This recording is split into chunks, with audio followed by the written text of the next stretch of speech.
And we're gonna start. On Facebook Live. Let's get it. We in the chop shop. We live in the chop shop. We talking sports talk. We live in the chop shop. We in the chop shop. I'm talking sports talk. So turn your dials up. It's live in the chop shop. We in the chop shop. We live in the chop shop. We talking sports talk. We live in the chop shop. We in the chop shop. I'm talking sports talk. So turn your dials up. It's live in the chop shop. H-Town, what's up? You know what time it is. It's time for the best 120 minutes of your day. The Chop Shop, the nation's #1 urban sports talk show, and also your midday sports happy hour. Yours truly, Robert Hatter, alongside Jim Hicks. He'll be on the moment, but Chris Walker is in the building, is on the screen. What's up? What's up? Chris, we got a great lineup ahead of us today. Jim, you got some in the background. Yeah. I guess, hold on, let me take my earpiece. As soon as Jimmy come on, I got background, I'm hearing background noise. So, but Chop Shop, we got a great show today. We got a lot of stuff going on. And Chris, overnight, I was captivated yesterday. I was riding my bike and I was listening to the 30 for 30 with Ramona Shelburne. She did a great job talking about the Sterling affairs. If we have time, I love to talk about some tidbits I got. It's about Don Sterling, the in-battle owner of the Los Angeles Clippers. It's a great 5-part series, Chris. I can't stop. Put it down. It was like I was watching. It's like I was OJ. Watching, OJ. No. It wasn't that. It was like I was watching Greenleaf or something. I couldn't put it down. But Jimmy's there. But what else you got, Chris? You got something that you thought about? Did you see something last night that kind of tickled your fancy a little bit last night? What do you got going on? I know I just saw something. The XFL reveals names, logos, and 18. Why is everybody? This is your thing, Hatter. You want the NFL, but I'm not gonna call it Did you say the national, the XFL. I don't want to. I don't know nothing about them. What I'm saying is that they're trying to duplicate. You got another team trying to get these crabs out there and make some money from these second-rate players, but they trying. But you want the NFL. The Negro Football League. That's the one you want. You want all the players to put their money in there. It's okay. Chris, I want all people to be able to play. I just want us to be in control. So we won't ban a kid like Colin Kaepernick for talking about social injustice and kneeling. That's the only. Come on, I know you're kidding, but Jimmy, I know we got a big. I'm gonna let Jimmy introduce you. Y'all, we got some guests coming on here shortly.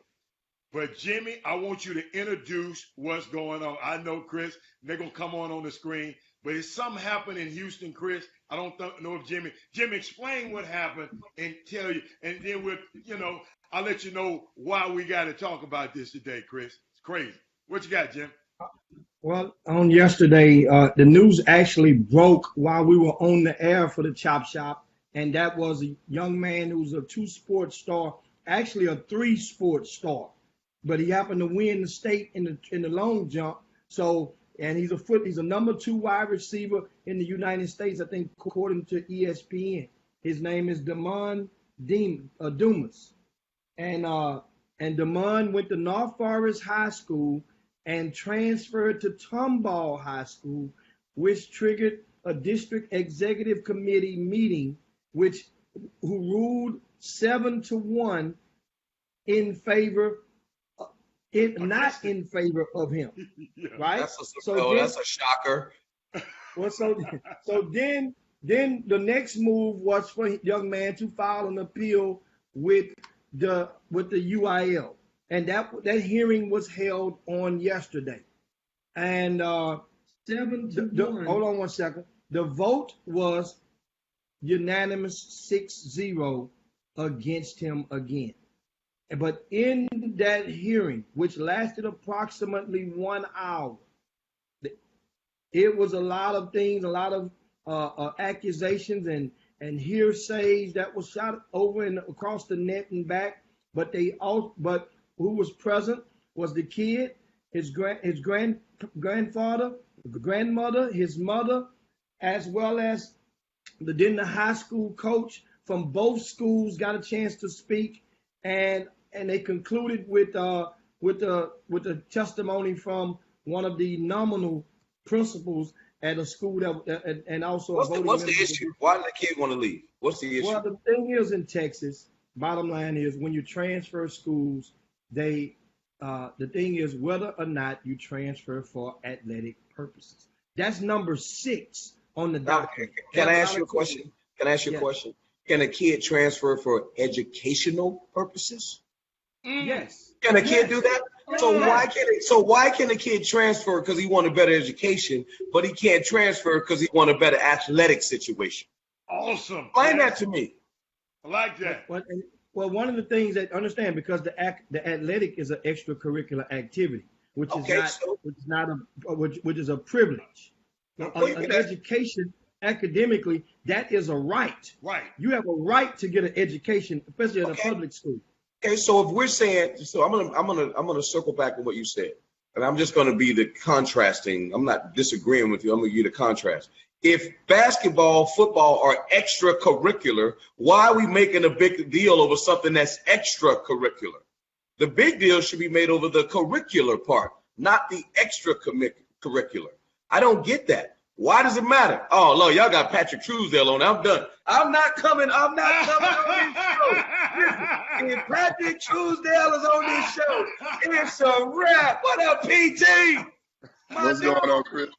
And what's going on, Chris? What's up from the hood? Hey, Hatter, that's the hood right there. You think that Memphis stuff? That's my man from Bel Air. He may be back in the day. What's up, boy?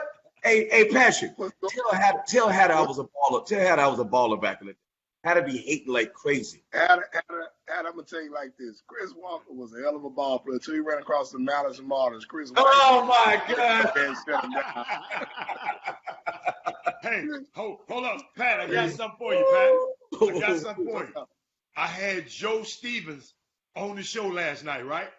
Yes, sir. On the show yesterday, they were talking about Elmer Bennett, and I asked a question.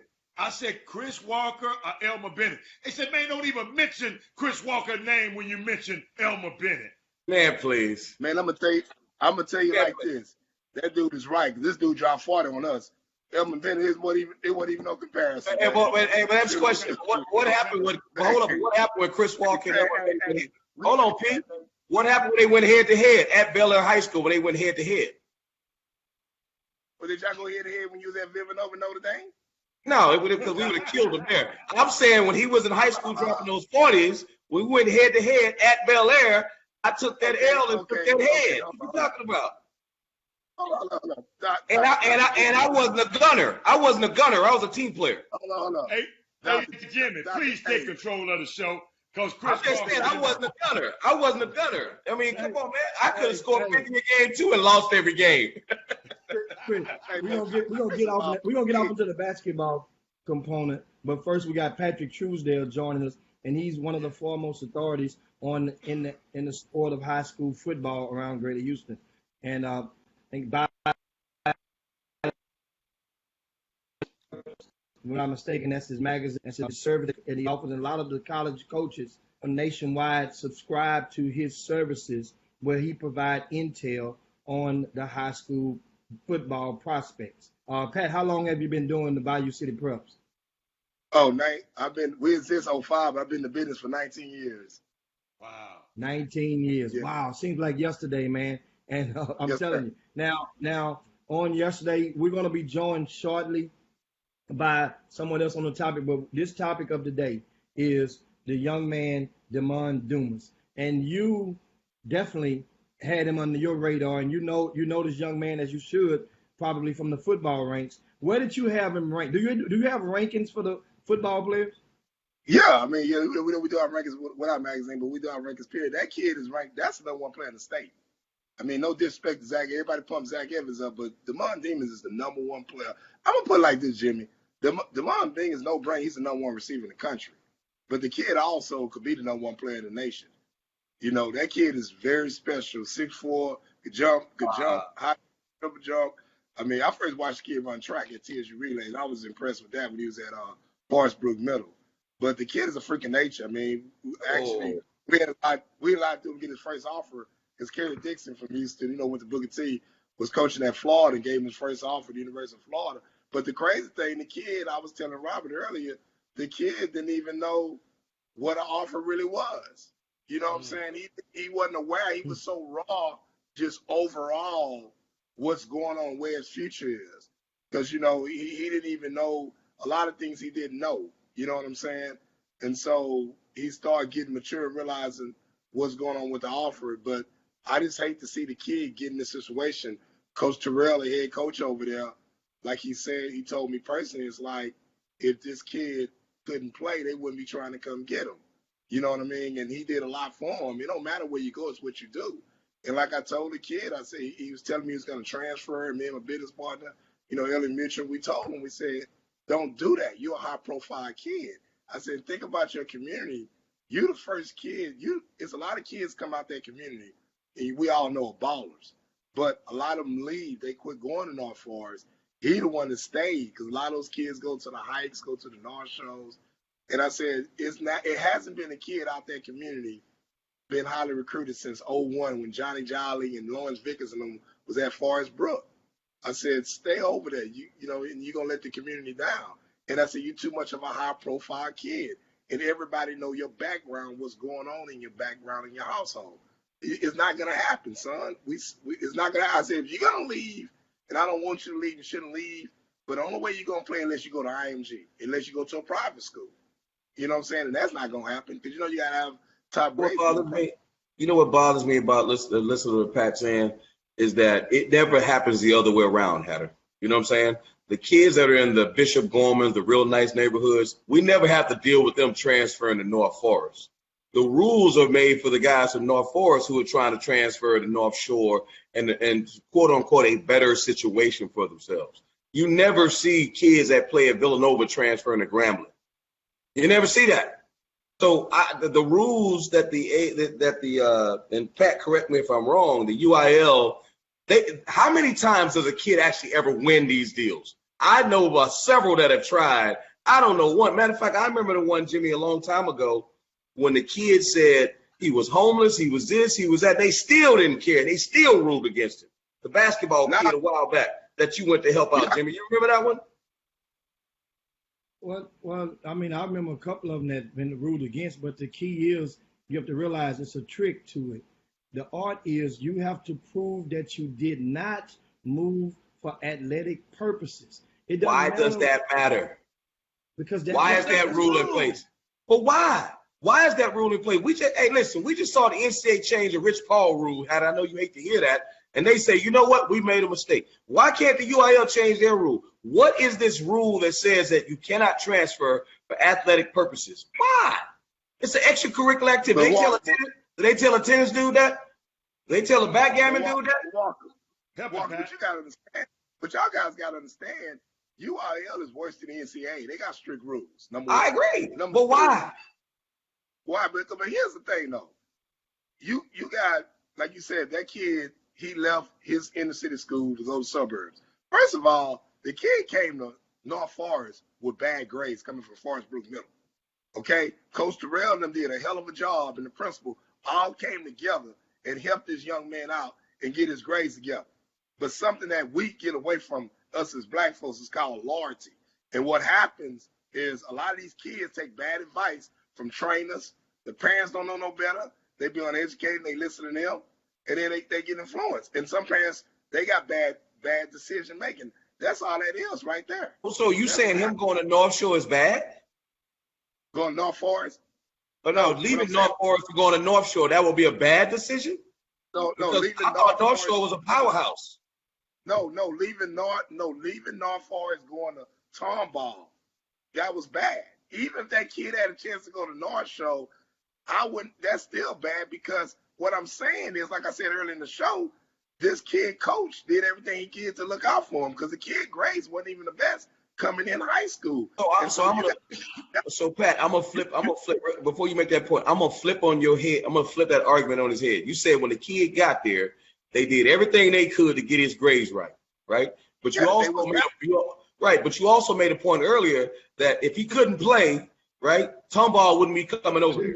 Well, also if he couldn't play, that coach wouldn't have put all that work into getting his grades right. No, And- no. So he's getting some out of it too. And No, right no. now, joining us is Adam Coleman with the Houston Chronicle. Along Adam with you, Coleman, Pat. what's So, up, boy? What's as up, you guys Adam? can see, this What's good, fellas? What's good? Trust me, we've already allocated on this conversation. We've allocated 40 minutes for this conversation. So we're gonna go to the top five because I know that I'm it's glad not. we It's that did. many, Because I I mean, didn't it's get that that many memo. layers. Hey, Pat.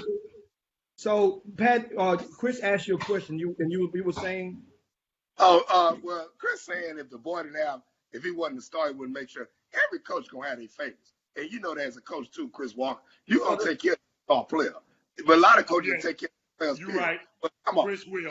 Chris. Chris Let me tell you will. something. I'm gonna Yeah, look but out don't get mad. Don't get mad because people want him because he's good. So what I'm saying is, are you doing it because of the goodness of your heart, because you the coach, or you doing it? You selfishly doing something too because you know he's a good player. No, Chris.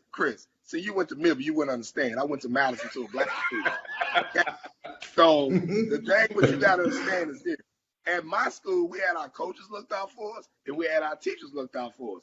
It didn't matter if you didn't start. We had guys on our team who they weren't going to college and play football, but they were smart. And they had even guys that went to trade schools and moved on to become mechanics and firemen and everything. So you're gonna look out for every kid, but you can have that one superstar kid, and he got a grade issues, and you know where this kid can go, and this kid, could, especially if he come from ain't got nothing, you're gonna do anything to better the kid and get him out this environment.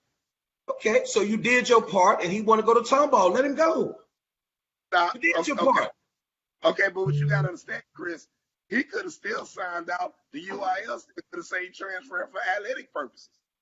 See, y'all guys gotta understand, your coach could tell you can go, but you still can get caught up because at the end of the day, the area they was living in, that area is high.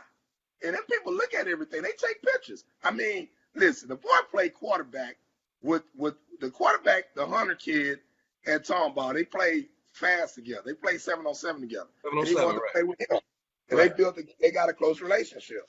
Well, the boy mom come pick the kid up from school in a Porsche. Now, what white woman gonna pick up a black kid in the ghetto in a Porsche in front of a school? Man, you ever seen Blind Side, man? Come on, man. You ever seen Blind Side? Chris, Yeah. Chris, we're And it talking worked about out. It real worked life out here. pretty good for him, Hatter. Chris Yeah, but Walker, we're talking also about real life here. We're not talking about blindside. we're talking about real life. Pat giving you a real life Right, situation. because first of all, Chris, you trying to throw that Hollywood stuff in there. That boy went through a lot of hell committing to Ole Miss because that boy was Sure standing did. booksters. I That man understand that. I understand that. But But I'm also a kid. Listen, I'm also a kid that went, and I'm not blaming anybody. I'm not saying one was better than the other. I'm also a kid that went to Kirby Middle School and did not want to go to Smiley and thought Milby would have been better for my life, and I ended up going to Villanova. I'm not saying the same thing wouldn't happen at Smiley, no, but what but I'm glad I went to Milby. Right, but that's fine. But the kids should have made that decision to go to Tomball out of junior high. Now, if you he can go, the kid can go anywhere they want. So I ain't got nothing against the kid. You can go where you want to go. But if you start off somewhere, you know, you might as well end there, especially when everything going. Why are you? Who are you to say that? Who are you to decide that? No, what I'm saying is, why would a kid leave a coach and a coach do a lot? Like a lot of these kids, they'll leave and go to IMG. Like prime example, let's talk about Dallas. The trend I was telling Howard earlier how crazy the transfer stuff going on in Dallas, Texas. So right now you had 3 kids was at Skyline. 2 was from Terrell, Texas. Jamie Foxx hometown. 1 from okay. Now all 3 of these kids transferred, and all of them got denied. 1 committed to Colorado State. 1 committed to Colorado State. 1 committed to Ole Miss. But all 3 of these kids got denied. One of them, I forgot which one. One of them transferred to IMG. Now, you know you transfer, and you know them small towns people ain't gonna play that. And then on top of that, you know, Why? come on. Is this slavery or is this America or is this slavery? Which country are we in? I'm just saying. I talked to old Mama Dyer. Chris, What's hold that? on 1 second. Let's Go on. introduce Jimmy. Will My you bad. introduce Yeah, Adam our Coleman. My bad. special guest? No, I'm just chilling, man. I was just listening to y'all. Adam, I Hey, got you though, but I have to do this because Chris Walker is going to continue to badger back. So Hey, I am, because that's kind of crazy what he's saying over there. That's why. hey, man, Jimmy, look at little, bring Adam in because I know you and Adam talked about some already. Bring Adam in and let's transition. This the Houston Chronicle talking right now. Come on, Oh, Jimmy. here, okay. Don't get in trouble, Adam. Don't lose your job. No, over there. I'm not gonna lose my job. Adam, you were present on yesterday at the hearing, right? Yes, I was. And Yeah, I so was there. you were actually there. And I got a chance to watch the video footage in its entirety of the hearing this morning. And so I have the hearing, I watched it, I took a lot of notes, but you were there. So it's a no, I've been in that room before. And I Yeah. know that a lot of things that the camera's only being one way. There's a lot of stuff taking place before. And I heard a lot of chatter after that hearing was over with going out the door. I heard some stuff. That was the best part of the video. It wasn't pretty. It wasn't pretty, So- and it couldn't. I mean, you couldn't. Take us expect through the same what thing. was the moment. Yeah. Go ahead So on. yeah. So it wasn't pretty at the end. I mean, again, man, this whole thing is just it's so many legs to it. It's so back and forth. It's he said, she said, and of course, a lot of people on the DeMond side and his family and Hunter Dunn's mom, they're not happy with Coach Terrell because they feel like, they're preventing him from, bettering his life. That's what they feel like. They feel like they're holding him back, and it's really, man, this whole thing pits one family's word against a coach's word. The family feels like, hey, listen, our son, DeMond, he wasn't doing well enough in class. He wasn't doing well enough in school, and the coaches weren't doing enough to hold him accountable or help him or whatever it may have been. And yes, it's a rough home life. It's North Forest. It's not pretty out there. So, the grandfather's like, I need to get my grandson out of here to a better life and get him in a better situation so he can get his grades up and take care of himself. And he figured out that was tomball. But on the coach's side, he's feeling like, no, this is all about athletics. And of course, the footwork king is kind of a central figure in this whole thing. A lot of people feel like, the coach feels like he was a central figure in facilitating the move from North Forest to Tomball because of Hunter Dunn. They trained together. They played on 7-on-7 together. So it's coach's word versus a family's word. And yeah, and to Jim's point, at the end, it was not pretty. I'm not going to go into everything that was said, but I'm trying to keep it PG-13. But it was not pretty, man. And at a lot of these meetings, you kind of see those moments where a parent may say something to a coach or something because everybody is in there and it's public, but it wasn't very pretty, and there was a lot of people upset in DeMond's family. DeMond in this whole thing, he was actually kind of upbeat about it, and I think we were a little bit surprised, but he wasn't really upset or sad. He just said, I just got to move on. I got to take my L and move on. So I got to give credit to the young man, for handling it in a really, really mature way. Because he just feels like, hey, I'm gonna stay at Tomball. I'm gonna stay working on my grades and then move on to college. So he handled this. So he's not gonna go back to the other school. No, he's not gonna go back and play. No, so I think before the hearing, people kind of felt like, okay, private school is an option because you got to remember, if he wanted to go to like St. Pius or Episcopal or something like that, that he wouldn't have any restrictions in the way of doing that. So that was an option. And I think you guys mentioned the Dallas Skyline kid who got denied and ended up going to IMG. There might have been some rumors, that maybe he could do something like that, but he's not playing, at least as of right now. And that could change. I don't know what's going to happen over the next couple of weeks, but what he told us yesterday, he's not playing. He's just going to continue to train and continue to work on his grades. I think early enrollment at A&M is an option for him. A lot of kids, a lot of recruits are doing that these days. So he might try to graduate in December and get on campus in College Station so he can give his spring ball. So right now, he's not playing at all. Yeah. Hey, Pat, I'm going to tell you something, Pat. The way these guys are taking all these hits, if you're the number one player and you already got a scholarship, not playing your senior year, that ain't a bad deal, and just enroll early.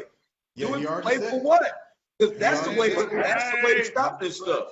Hey, Pat, before you answer that, Pat, I need to hook up with. I need a meeting with the kid. Now that's all I want to know. I just need a meeting with the kid. Now you can continue. Yeah, I mean, the thing is, that's his way of getting back. But like he was saying earlier, talking about the environment at North Forest. Okay, North Forest is not that serious. Not that if a kid going to a school is known for a reputation of being bad, this Houston. It's not like you going to school in Southside Chicago.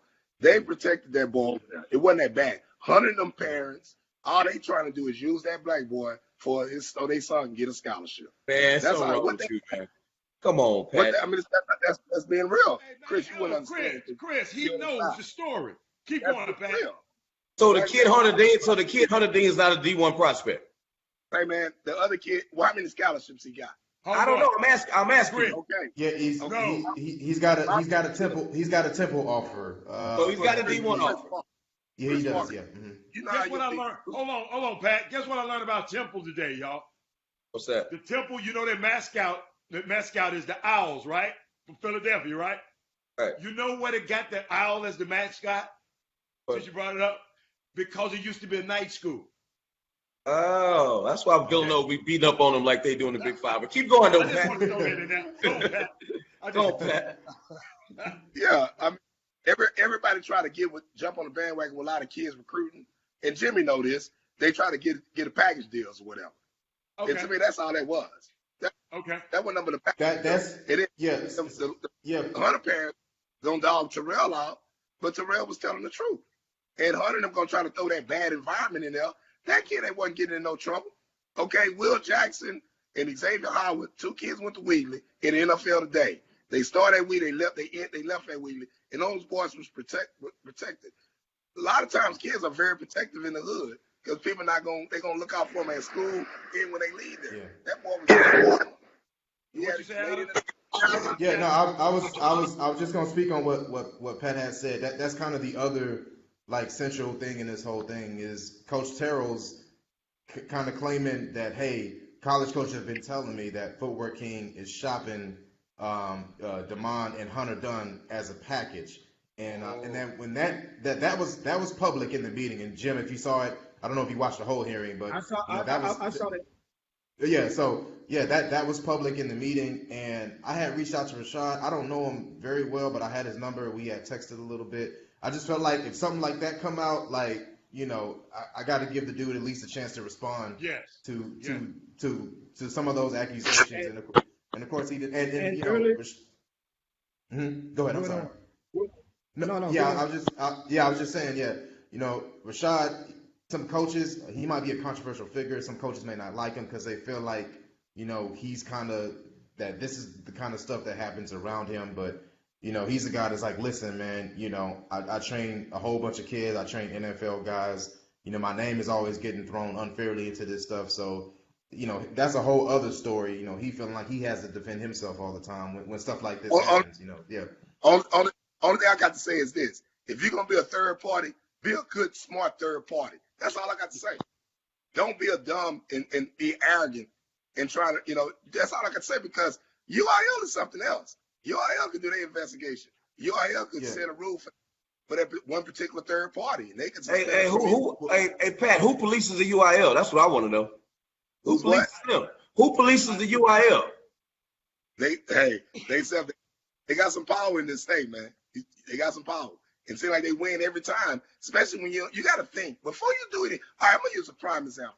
The kid from Allen, they got a backup quarterback from Allen, and this kid name is Tyler Green, and he's a backup quarterback, and he didn't win the position. So the coach at Allen signed off on him. The kid transferred to Louisville.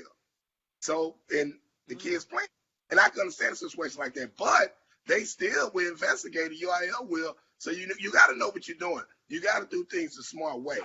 So let me get this right. So if a kid is good and wants to transfer, the coach will block it. But if he can't play, he won't block it. That's what you're telling me? No. Wow, that's a great system. But here's the thing, Chris. A coach ain't got. There's a lot of coaches didn't block it. Kids still didn't play because they still do they transfer for athletic purposes. Like I told hey, you on the show. Pat, let me step in on that, and it's perfect that you mentioned that. There was another hearing. Of course, it didn't get as much attention, but Kendall Taylor, the Westfield running back, he had a hearing. I think his was right after Demond's, and it lasted like 20 minutes. But he still had to go through the process. Still got denied.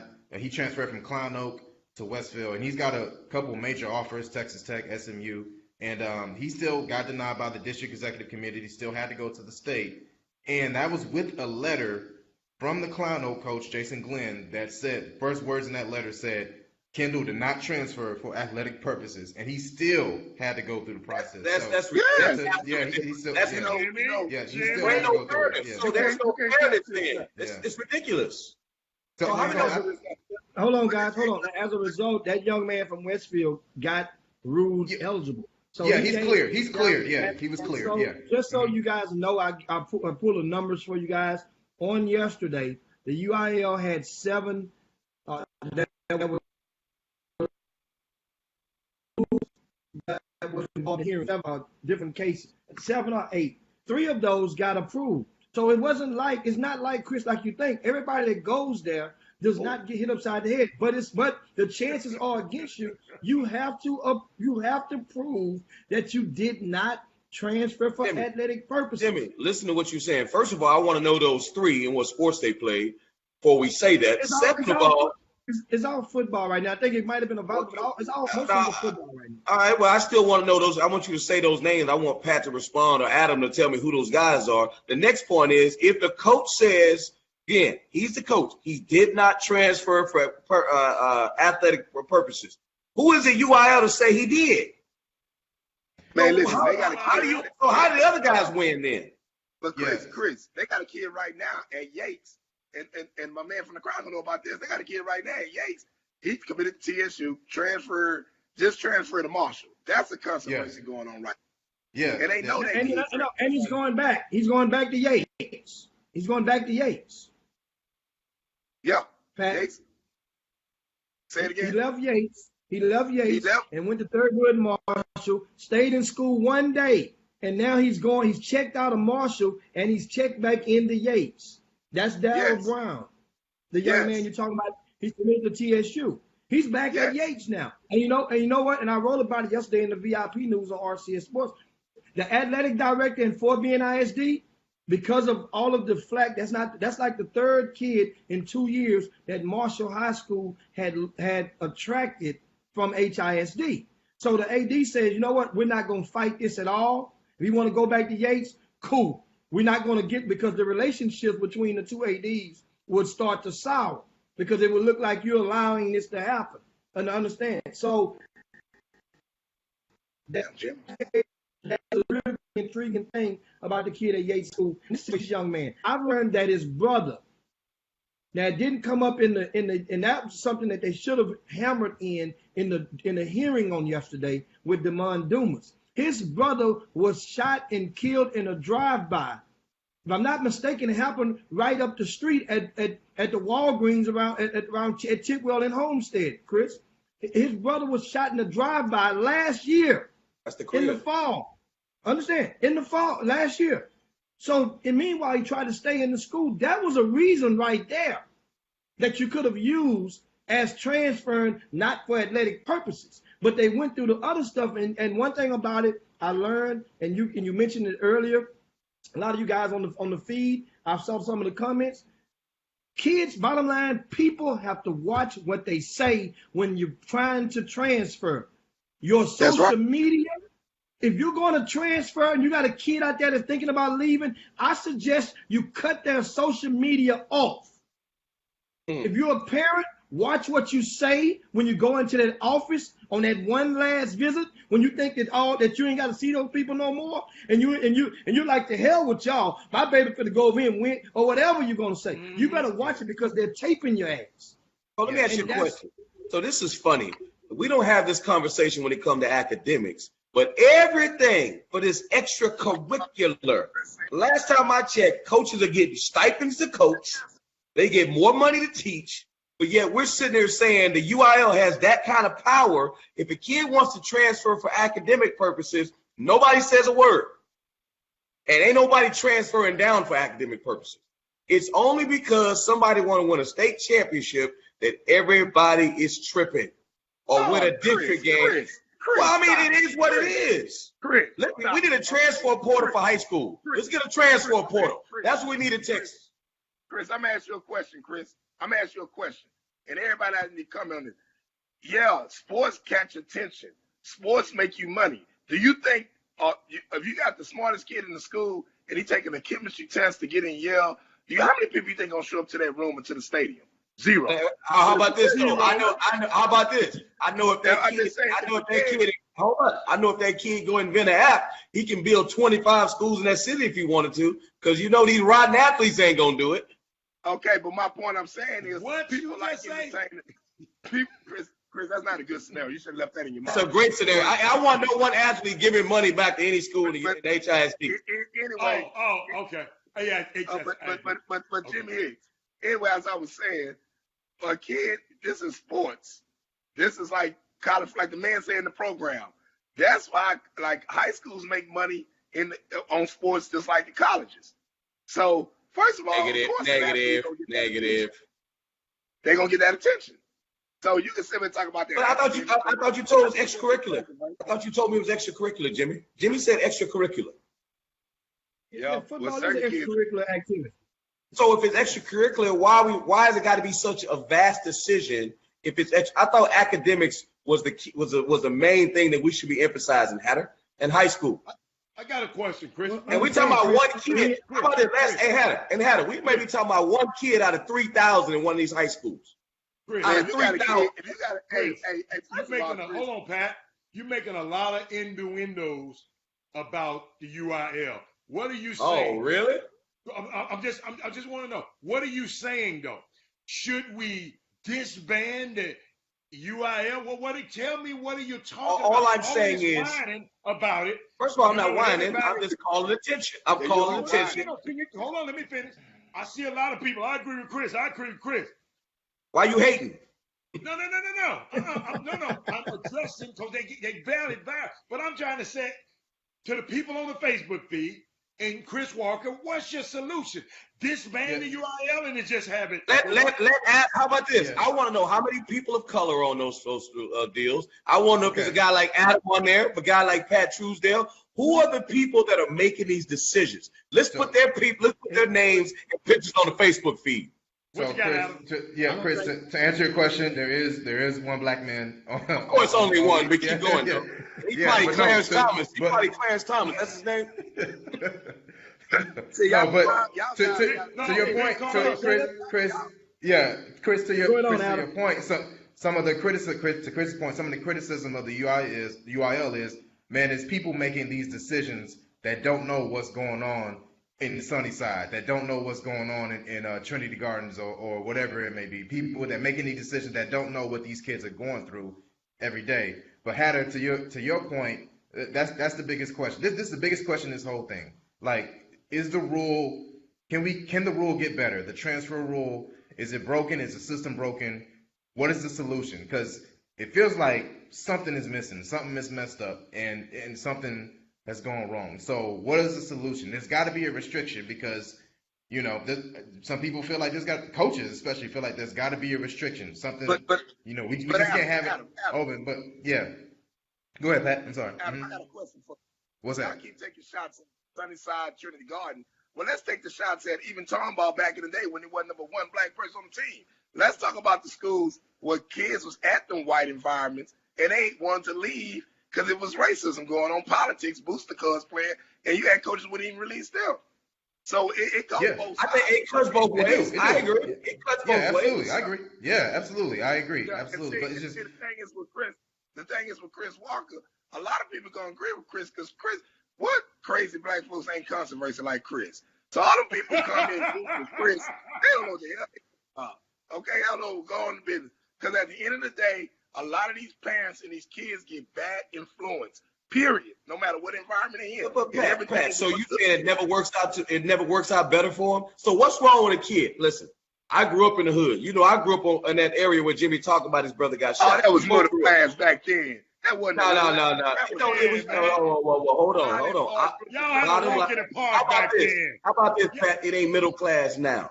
It's an Hold on, all-black neighborhood. Hey, Jimmy, y'all had a park in y'all neighborhood. I I didn't grew up have no park in my First of neighborhood. all, when I first of all, grew up. Jimmy, you know this. I grew up in City Gas in the Village, right, Jimmy? And I grew up on South Hall. So my point is, I looked at it and be like, you know what? I want to go to school over here. No different, Pat. No different than kids looking at Grambling and saying, "Ooh, Chapel Hill or Southern. Chapel Hill or Southern. I'm going to Chapel Hill." So what's the difference, Pat? So what's the damn difference? So why can't a high school kid want to do that then? Why can't a parent want that then? Chris, Wow. the whole I like Chris, that. Chris, the whole subject's about when a kid make whatever bed. The old folks taught me in my family. You made that bed, you stay in it. First of all, whenever high school, I went to Madison. Okay, we had guys lived on the north side, lived over in the Homestead, came to Madison just to play football and play basketball too. They made that decision already. When you already make that bed and decide to go to that school and everything going good for you, why wouldn't you want to pack your bags and leave all of a sudden? But see, Pat, what's going good for you it may not be what's going good for them. You trying to make a decision for his life. Okay. That's what you trying to do. Yeah. He might think it maybe that not be best for my life. Right, Adam? Yeah, no, I just want to say, like, Pat and Chris, y'all are on the opposite ends of what the biggest issues in this whole thing is we talking about players' rights, right? Like, Chris is like, if a player feels like, listen, I want to better my situation, why shouldn't he feel like, hey, I want to leave this place and go do that? But Pat, you speaking on the side of, listen, you started here, don't leave when stuff gets tough, especially before your senior year. Don't leave when it gets tough, finish it out. You know what I'm saying? And those are the two polar opposites of this whole situation. And I think it just really depends on how you feel, man. Chris, I get you. Players' rights, especially in college football. You talk about transfer portal. The players' rights. If he feels like, you know what, I want to go somewhere else, I feel like I can better my situation. I feel you, Chris. That's one side. I'm gonna tell you another side there, Adam, because guess what, Patter? If that coach, and you know this, and tell me if I'm wrong, Jimmy, if that coach wins with that player, guess what that coach gets? A better job. That's what he gets. So don't give me this stuff about he doing it for the good. He might be doing it for the goodness of his heart, but he's trying to get a better job too. Jimmy, So keeping that player means something. Hey, Jimmy, what was them two phrases you telling me this morning? It's either for what's the two? You gave me two analogies this morning. In most cases, when it comes to a person's time, they're either giving it or investing it. In most cases, so you have to ask, what is this trainer doing when he first met this young man? Because I'm quite sure the way it sounds, listen to the hearing, the grandmother I guess testified yesterday, that the house had gotten foreclosed on. They didn't use that during the actual part of the hearing. That should have been a point of emphasis. Well, why would that be a point of emphasis though? That would go because against the house guy couldn't float. Dude, they the note then. Who got it out of foreclosure? Jimmy, the problem is Hurricane Harvey affected a lot of people on the northeast side of town. Yes, it did. Hurricane Harvey, it flooded those bayous over there. That's adjacent. That floods. That's parallel. Right, I know you're talking about. Yeah. And on the backside of Sea King and all of that, that stuff flooded all through there. They did not recover. If you were buying a home, then you're going to get so much as a forbearance. That was it. So little bitty things that I look at, and I'm looking back at it, I think that they did not have an attorney with them. That's crazy. And That's a good there's point. guys That's a good point. That's crazy. That's a good like point, Jim. Erskine McDaniel was when in the situation as you mentioned had at the top of the show. I had a nephew that was a regular player. This kid was 5'10" from out of Shreveport, Louisiana. With those skills. With no basketball. Minimal basketball skill. He moved to Houston. This was 3-4 years ago. Went to C. King High School because that's where my wife taught school at in that district. So it was easy for him to get to school every morning. He moved here, and immediately the word started to circulate that the nephew of Jimmy Hicks, the basketball guy, he's coming to C. King. Everybody started to panic. They thinking it's 7-footer coming in town or some All-American. They denied the young man. Well, I'm sorry. We went to the hearing. They approved him at the hearing, at the deck, and still That was one principal that sent a letter and appealed it, and we had to go to UIL.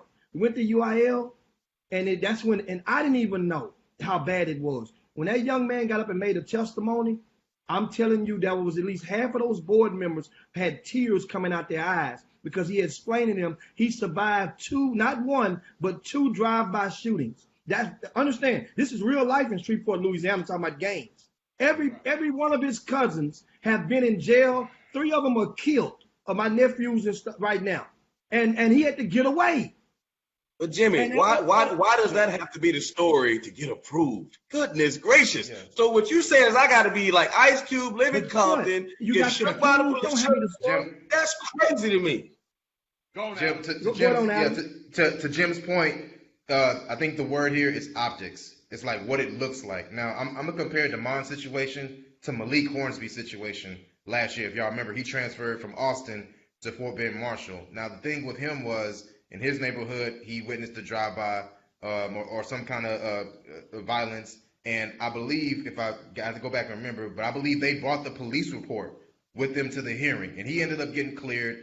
And, you know, the rest is history. That team got to state. But, you know, I believe they brought the police report. And I think they led the whole thing with them was, you know, it's a dangerous area where he's in. It's about the drive-by and the police. But in this Damon situation, like the optics, everything changed. It wasn't about his tough home life. It was about, oh, you know, well, you went to Tomball, but your siblings stayed back. Oh, well, you know, your grandfather went to go visit Tomball, and he visited with the coach and not really anybody else. And I think it's the optics. Like, we can believe Damon and everything that's going on in his life, and I believe that. But on the outside, what it looks like to the committee is, nah, I see all this other stuff going on, and it looks like you transferred. So here's my thing. Chris, here's my thing. Hold on.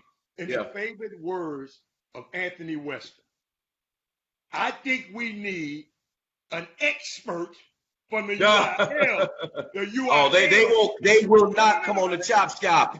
We need an expert coach. You are chopping them people up, and they're not here to defend themselves. Hey, Hatter, the best way to talk about people's behind their back. That's what I do. So tell them to come on.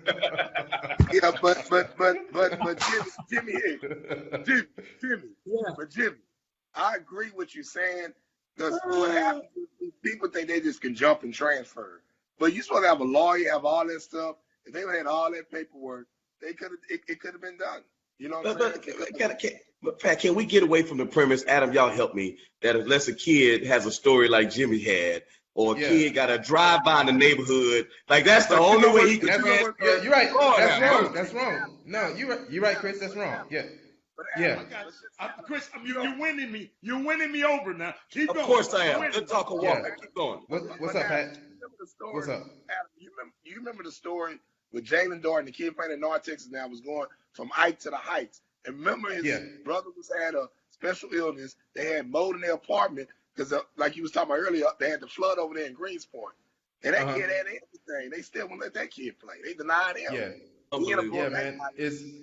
And again, it's like I keep comparing it to the Hornsby situation. You know, what really made Hornsby's situation different from Damon's? Like, Hornsby got cleared and everything was fine. And his hearing wasn't like in the middle of the season, so that's why he missed his games. But, you know, if Hornsby can get cleared, you know, why couldn't Damon? If this kid could get cleared, why couldn't this other kid? And I think that's the criticism, Chris, with the UIL is like, you know, y'all, it seems like to be like no rhyme or reason. Some kids are getting cleared, some kids are, you know, and it's really messing up for kids who really are transferring for real reasons, and they got something real going on, and they might get denied, and then there's an unintended consequence where you get denied because of this other case, you know. So Adam, let me ask you a question. How many people? Everybody we're talking about, Pat, and I don't know if your scouting service is a Chitlin Circus scouting service, but everybody we talking about is a person of color. Has anybody white got denied? Because everybody we talking about is black. We're from a bad neighborhood. Adam, I got something for him, Chris. Chris, I'm looking at the optics. And y'all said look at the optics a minute ago. Jimmy, I'm looking at the optics. White lady picking up a kid in a Porsche. Then I heard about the dad makes a lot of money at Tomball, and he trying to build a big program around his kid, build things around his kid. So this is white privilege got shot down a little bit today on this meeting. They didn't have their way, because if they had their way, what is that? Desmond would have been at Tomball. Sure. Guess what? They didn't get their way this time. I know the kid might not be right, but I'm not trying to. Pat, quit laughing at me. It's just information. It's the truth. You tell the truth. The money bags didn't win this time. I feel you. That makes sense. That's true. And just in case you're wondering, the granddad testified during the hearing yesterday at the UIL. And if you just tune into the Chop Shop, you see it located right at the bottom. The topic we're talking about is the young man. He's an All-American wide receiver, and of course the state champion in the long jump. He transferred from North Forest to Tomball back in January. He left in the middle of last basketball season, that is, because he also played hoops as well. And then now it's time for football, and that's normally when they have the hearings and the appeals for the sport you're trying to play. Now, the granddaddy testified that during this hearing that I'm looking at my notes right now, and he said that he went over to the district, right? He got a divorce, and to the Tomball district, and that's where he wanted to stay. And when he got there, he first lived with a friend of the family. He called him a preacher friend. Preacher, yeah. He didn't say the name. So that means now when they did that, the kid, this is back in the beginning of the year. And so then the kid come to move with him, and finally the granddaddy got his own apartment. And that was you could tell by the testimony and the questions that it appeared that somebody had accused the granddaddy of having his rent paid for, because they asked him, who paid your rent? Yeah. And to me, that's offensive. That's offensive as hell. It's very offensive. So it's not a court of law. As a grown man. Right. Huh? I'm saying it's not a court of law, man. It's ridiculous, man. It's it's just a hearing. It's intrusive. It's very intrusive. Yes, but and so this granddaddy, now mind you, while this was going on, they declared at the school, because they later had one of the athletic directors and the head football coach at Tomball who got up and speaking. Of course, the football coach at Tomball, Kevin Flanagan, and of course Mr. Siegel, who's the athletic director. They asked him, why was the kid listed as homeless if he's staying with his granddad, right? And the mother testified that she never moved. She remained living over on Cheese Street, which you know what Cheese is, Chris. That's Northwood Manor. Right. And so here's the things, little bitty things, they just wait on you and they ask you those questions. And why can't he be homeless? Why can't he be in between homes? I'm homeless. I don't know if I want to say my mama. I got nowhere to go because I don't want to go here and I don't want to go there. Why can't that be homeless? Because the mama never testified, never just stated that he was officially had nowhere to go.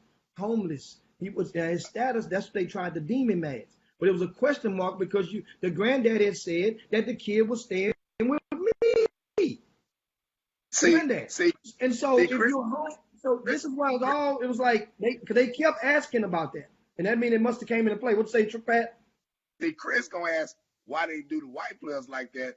The thing is, with white folks, they do research, and you got some people, black folks, they don't do no research when you do this. So if they were gonna plan all this, like you said, yes, they should have got a lawyer. Pat, if they had the money bags, why wouldn't the money bags advise them to do that then? You said they had the money bags. Why wouldn't they advise them to do that? They really want them to come over there. Yeah, because in another thing too, you said what happened to the white players. I remember way back in the days when the boy came from California and played at Stratford in the 30s. In the 30s, he got denied the night before they played Yates. In the 30s. You know, it don't matter. It don't matter. That's hey, y'all laugh. That's how long the UIL been powerful around here, running things like that. Yeah, don't get. I got another name for the UIL. I'll tell you offline. How about that? I mean, understand. Okay, Antonio Brown. Isaac Hayes looking like. Well, the thing in this case, and of course, Adam, we're joined by Adam Coleman and Patrick Truesdale. And Adam Coleman with Houston Chronicle, and Patrick Truesdale with Bayou City Sports. I mean, I'm sorry, yeah, Bayou. What did it say it again, Pat? Bayou I City chopped it up. Correct. Right. Bayou City Prep. I know it. I know it didn't sound right. There you go. Bayou City Preps, and we're talking about the young man, Demond Dumas, and also about UIA. And study, man. I mean, you had the white pitch in this case took one to the chin, and the optics. Yes, it does not look right. But and I'm looking at it, I'm thinking about it. And you asked the question, Chris, why didn't they get a lawyer? Understand, this family is no doubt about it that they are economically challenged, and a lawyer costs money. Now, my thing is during this hearing, one thing that we haven't mentioned yet, and of course, like I said, Adam, you was there when they called up after the kid and his family had a testimony. The coaches from Tomball, before as they approached to sit down, guess who came to sit down with the coach and the athletic director? Hunter Dunn's Guess mom. who? Who was it? Who was it, Yeah. Adam? Yeah, it was Hunter Dunn. Hunter Dunn's mom was there, and she came His up. mama came Yeah. to sit down and testify with the scholastic employees. And what did the UIL tell that mama? What did they say? told her, they said they were looking for the Tomball officials, and they didn't need her, so they asked her. Get out of here. That's basically what they said. Get your ass and sit back down somewhere. Jimmy, Yeah. hold on, Jimmy. And Jimmy, so- hold on, Jimmy. The boom boom room is off the chain. I know you ain't paying attention. We got to bring them in. Anthony Weston asked the question: why Okay. is the UIL so powerful, Pat and Adam? Who gives them that power? Yeah, Power. I mean, yeah. That's one of the biggest questions. Do coaches have too much power? It's that PAPF form. If they feel like a kid is transferring and it's for athletic reasons, all they got to do is red flag it, and that kid got to go through all these hoops. So the question is, Can we red flag the hey Adam? Can we red flag the coach? Can a player red flag the coach? Adam, No, they can't. Yeah, Can a so- parent red flag the coach? yeah. I got something What's for that? you, Adam. So Uh-huh. if the coach don't complain, you all good.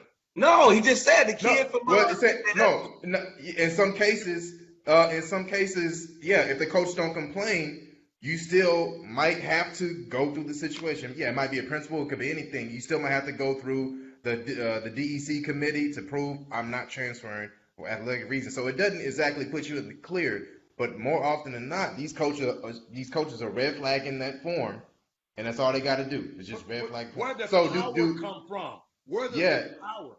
Where Well, I does think- the power? Who? Listen, so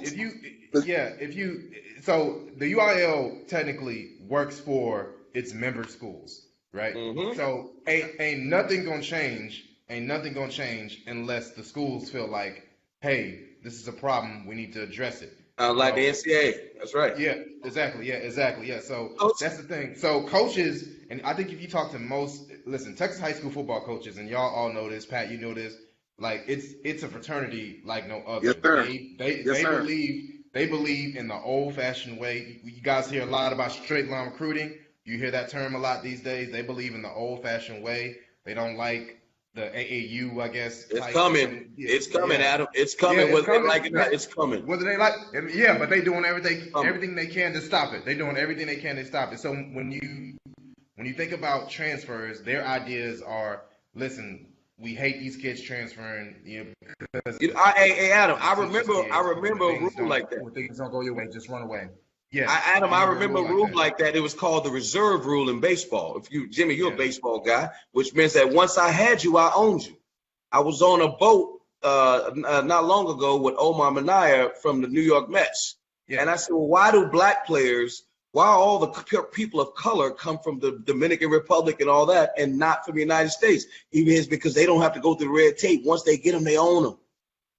They don't have to deal with they don't have to deal with the system over here. That's what it sounds like. These high school coaches, you know what they want to do is they want to have a payphone mentality. They don't want cell phone. They don't want technology. They don't want smartphone. Hey man, this is the way it's comfortable, the way we do it, and this is the way it needs to be. They don't want to the go. way we've always done it. Yeah, Just like basketball you're right. coaches don't. Just like the basketball coaches don't want the damn shot clock. yeah. Now, here we go. Now, of course, Chris, we go back to the boom boom room, and that is, of course, where a lot of the comments are going on. And Anthony Favre, who's a high school coach under the UIL. He says under the UIL rule, if a parent divorce, it's an automatic denial. He says both parents must move. If one parent's still living at a tender zone, you must stay there. The divorce even if your parent has a restraining order, he's beating up on your mama, and he wants to go stay with the other parent, you gonna get denied. Well, that's extenuating circumstances. Well, is it or not? I mean, I don't know. Is it or not? That wasn't what was used. What was used about this mama, and they hammered into this. Like I said, I felt really, really bad watching the hearing because I can see it coming. I can see the blows coming from a mile away, and it was an automatic. It was just a disaster waiting to happen. They used that the mom had problems with drugs. Yeah, and there was no doubt. There was no doubt all through the well. But everybody admitted the claim on the drug part except for her. Yeah. She should have got up and gave a crying testimony and acknowledged, yes, I need to get my son up out of it. Because they asked her. Like I said, it was so much humiliating. Why would she be humiliated like that? Is it a court of law? No, dude, no, but it's a court of record. You have to take an oath before you speak. And so here's what they asked her. Listen, one of the panel members had the gall to ask her, if the situation was that bad for your son, then why are the other two siblings still living there? That's 4 and 8 years old. Yeah. I mean, little bitty things like that was just nicking away. And I was thinking, I'm like, man, really? That's so unfair. That's so unfair, man.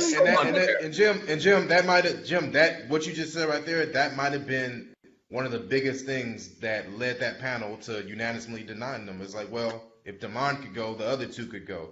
So again, it goes back to the option. Maybe she's saving the one she can save. Yeah, it's unfair, man. It could be anything. That's the other thing, Jim. You kind of mentioned it. That's the other thing, man. A lot of this stuff, that's some real personal stuff going on with the mom and what she's going through, and that's when this stuff is public. It's on video. You know what I'm saying? And that stuff sometimes is tough to watch, and it's also tough to watch the panel kind of, I guess probe.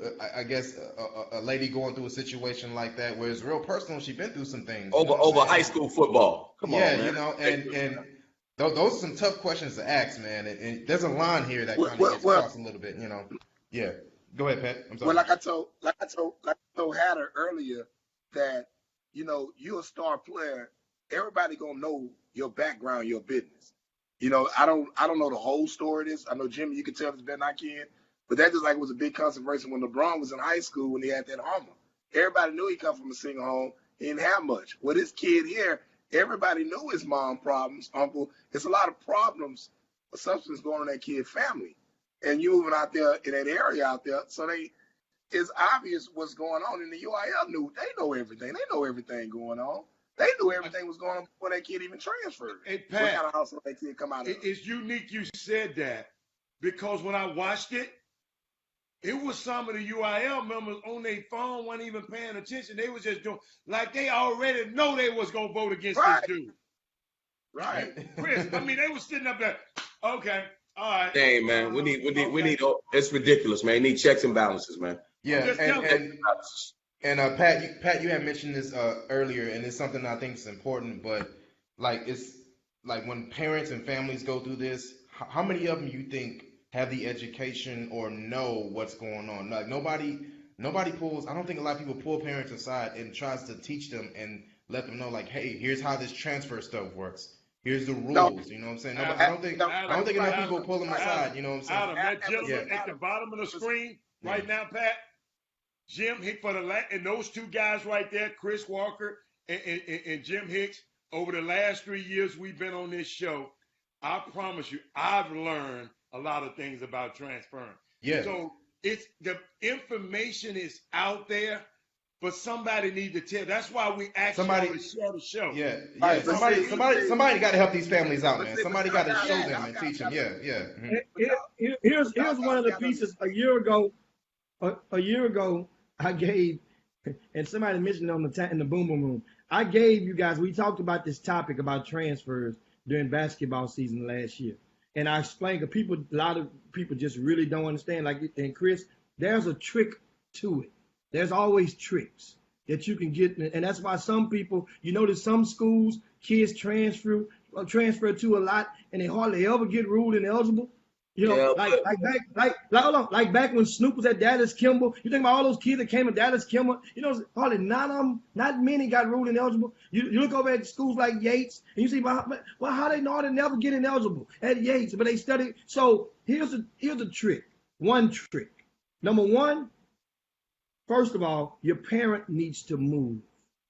I don't give a doggone if they just stay in the house for a month or two. Your parent, if you really knowing you're dirty on the situation, which we all can smell that this situation wasn't crispy clean. I just hate that this young man got hit upside the head like he did. I just hate that it happened like that.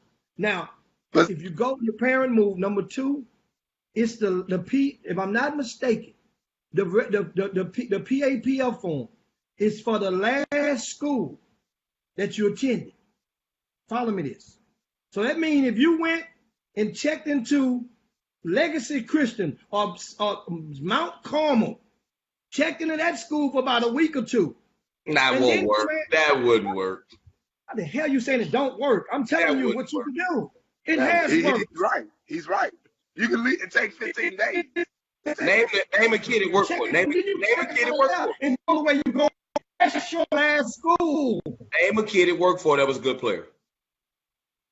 Come on, man. I'm not gonna put them youngsters' name out there. I'm telling you that it works. I mean, name a kid with a high level dude that it worked for. Chris, what he's trying to say is what happens when you leave. You can go. I know a kid went out the state and left for 15 days and came back. So it's a way you could do it. And that's It's your last school.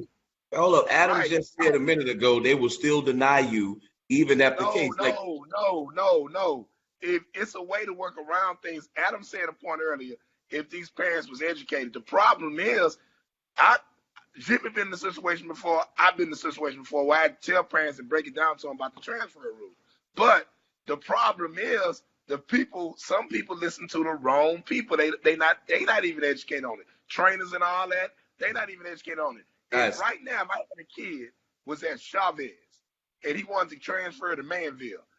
If his daddy got family in Mississippi, say like Gulfport, Mississippi, where my family from, he could transfer there for 15 days and he could come back to guys, do y'all realize the minute y'all put that kind of information out there and kids start doing that, they will close that loophole. Y'all understand? Okay, but guess what?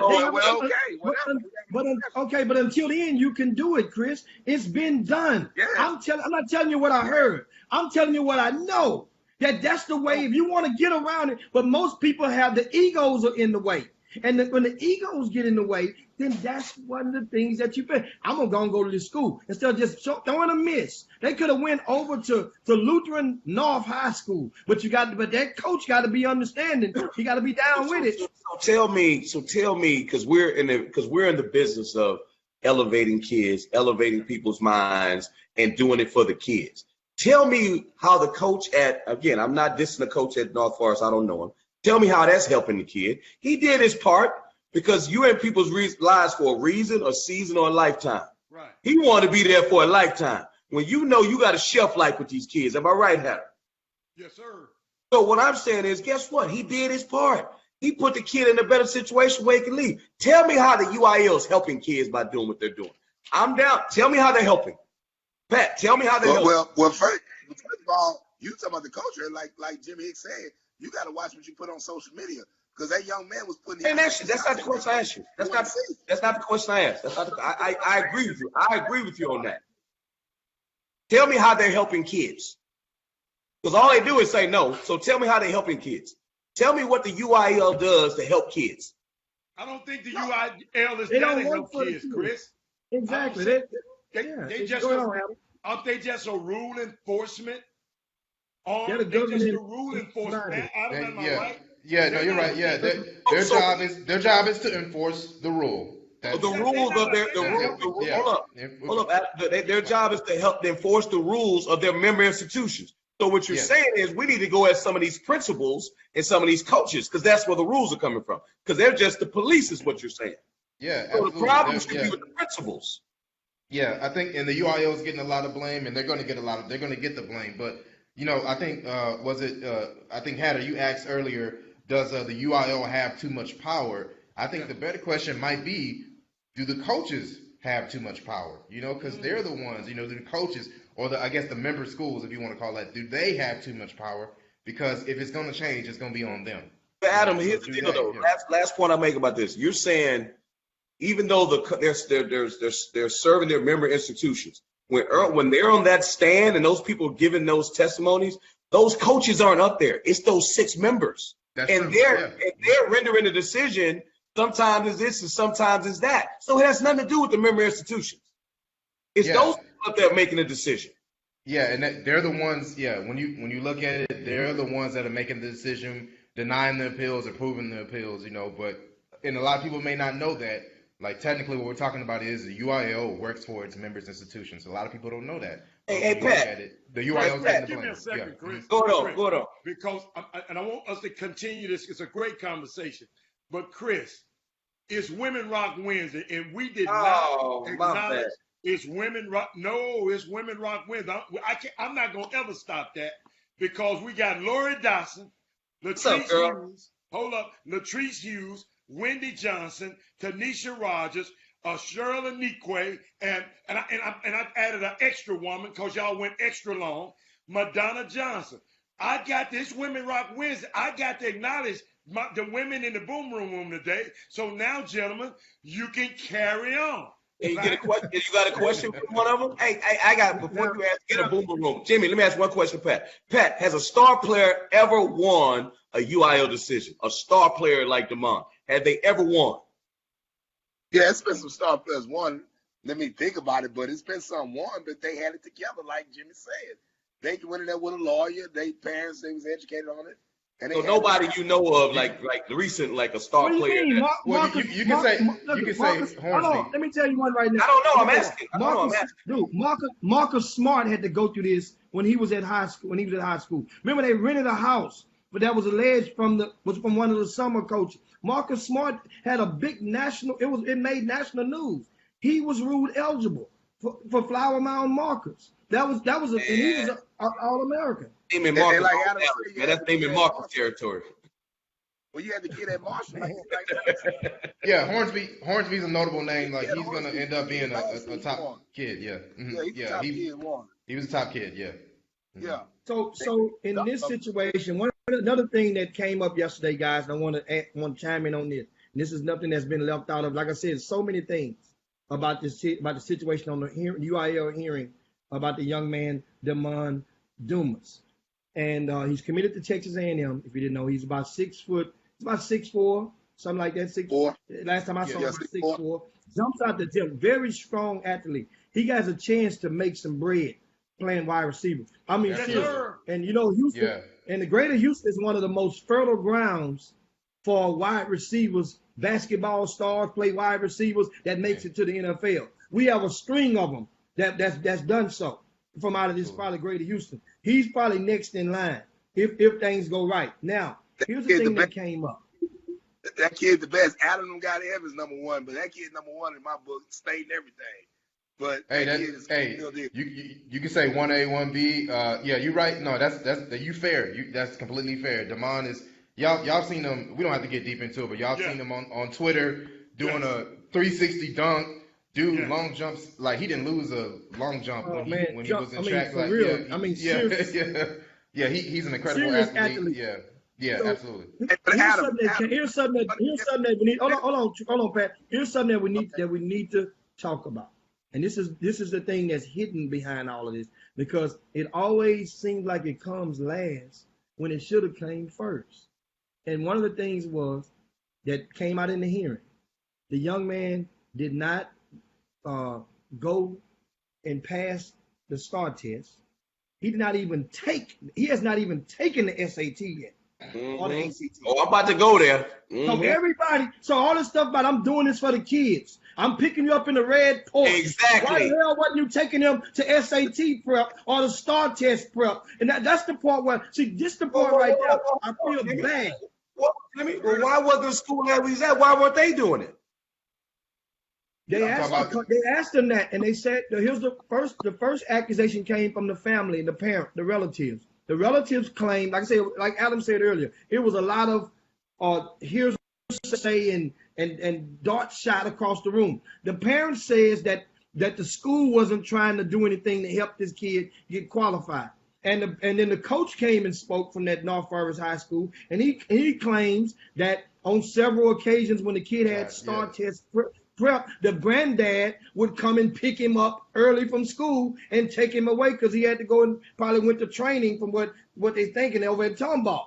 So it was just hearsay. Bottom line, whoever had the influence, and it sounds like one person had influence and he wasn't there, and that's the trainer. That's the part had the influence, it sounded like, because the common denominator, let's not be no fools on this stuff. This kid, he didn't play on the same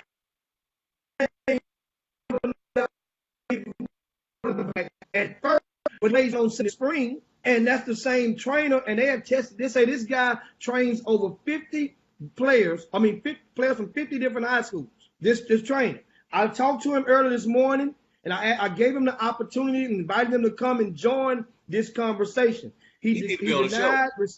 Well, he respectfully denied, and his reason was, I quote him, he says, "I'm always getting blamed for stuff like this, so I'd rather not do so, Mr. Hicks, today." I disagree. Get your butt on the show and let people know who you are and take a stand. Who is this, Jimmy? The trainer want to get on the show. Why not? A footwork king?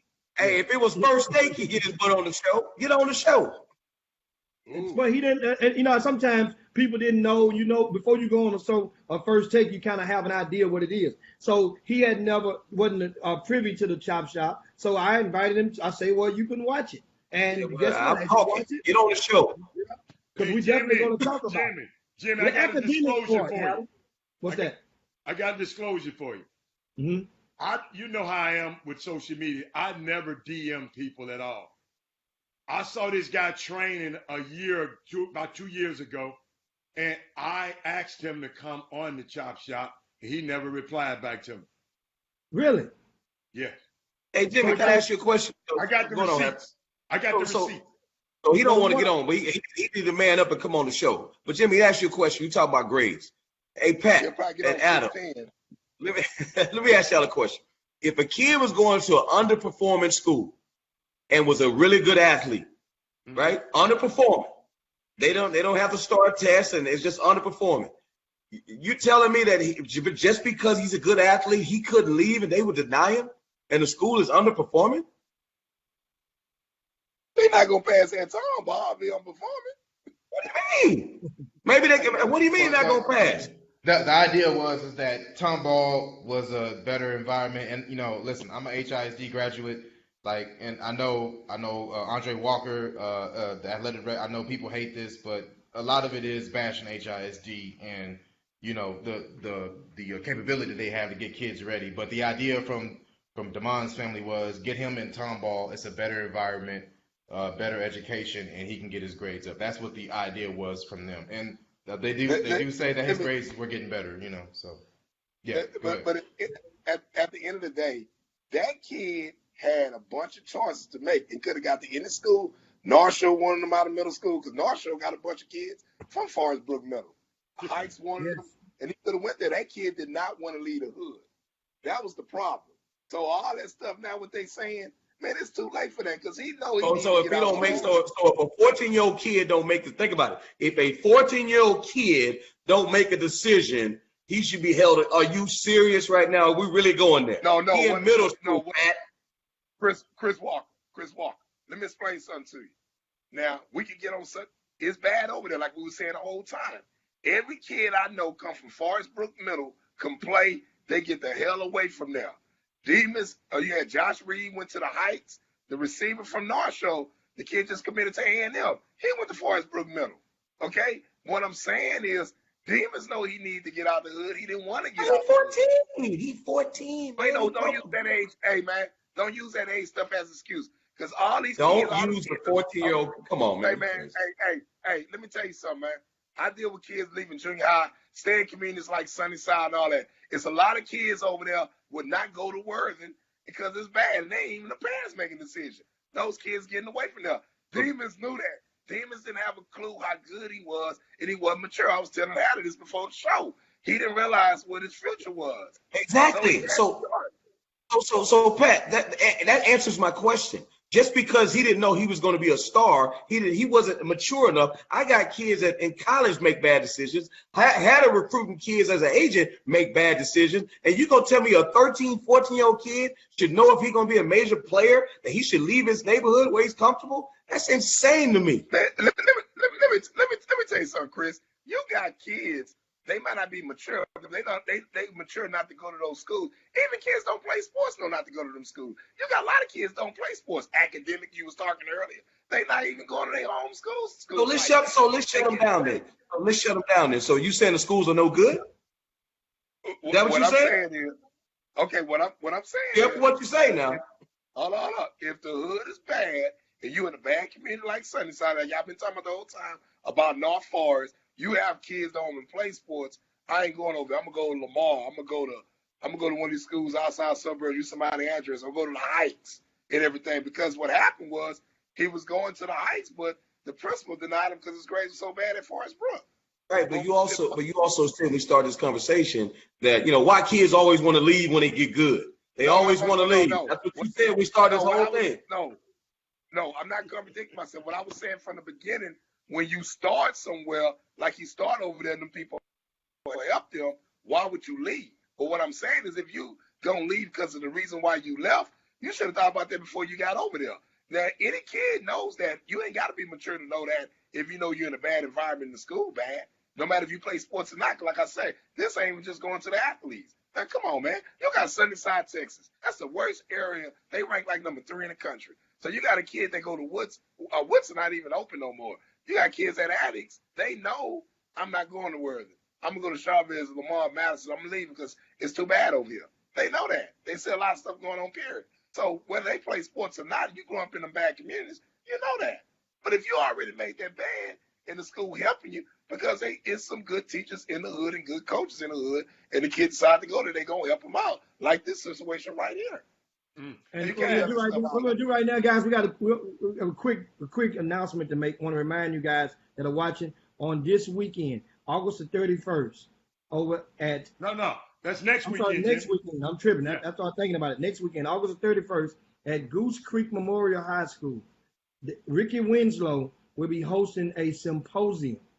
And the speakers will include Ricky Winslow himself, members of his family, John Lucas will be up on the stage. Myself will be on as well. And we're going to, if you live in the Baytown area, or North Shore, Sea King, North Forest, it's not that far. Remember, Goose Creek Memorial on August 31st from 8 a.m. to 2 p.m. There's going to be a symposium. We're going to address a lot of your concerns and questions about academics, injury prevention, recruiting, and I guess options outside of sports.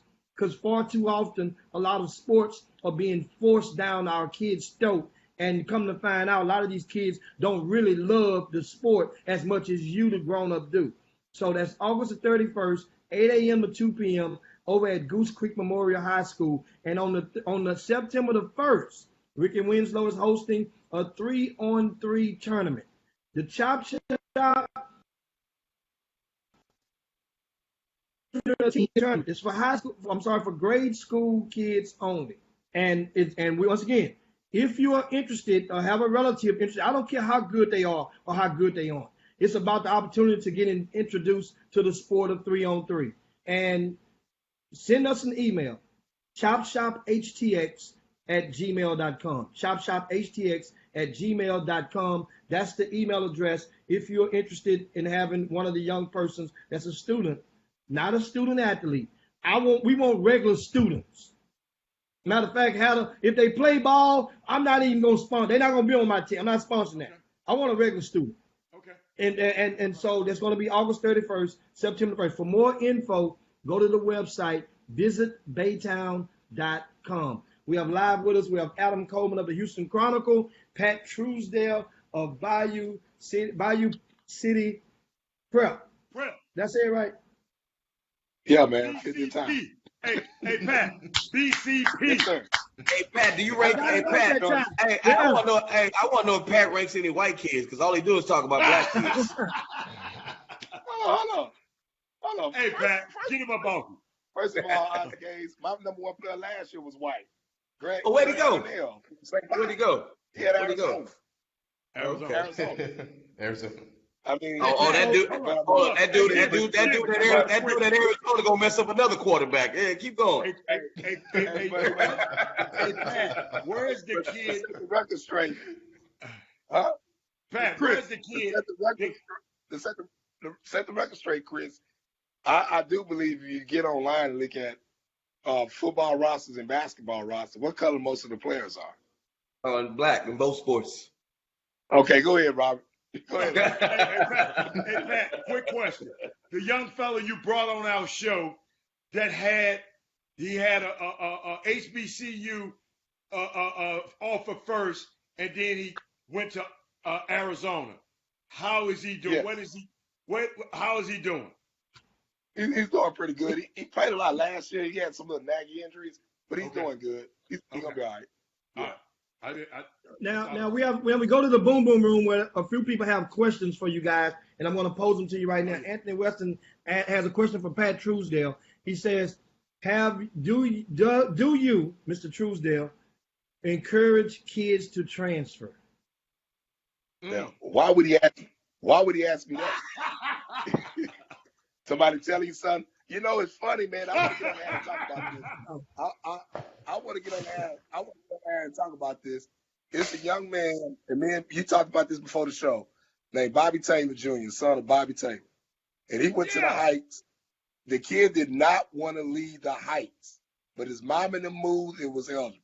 He moved. And the only thing I told that kid was, I know you don't want to leave, but out of all places you're transferring to, you're going to one of the best programs, not in the area, not in the state, in the country. I would say that. I hate to see you leave. I hate Coach Dixon to see you leave.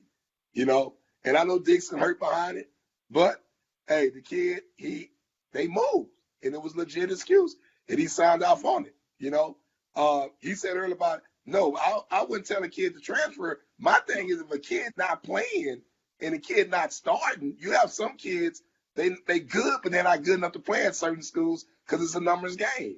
And if that coach, if a parent goes to that coach, say they want to transfer, of course a coach is going to help you out. They go influence them. I know a lot of coaches. Me and Coach Martin talked about that at Manville. Manville was loaded years ago, 2-3 years ago. He said he advised a lot of kids to go ahead and leave. He signed out because they were good players. They weren't going to play. They had a backup quarterback named Trash, and that kid signed the back. Now the backup quarterback signed to Florida. The starting quarterback at U of H right now, DJ King. The system he ran, DJ was better, but that kid. He even told that kid he would help that kid transfer, but the kid did not want to leave.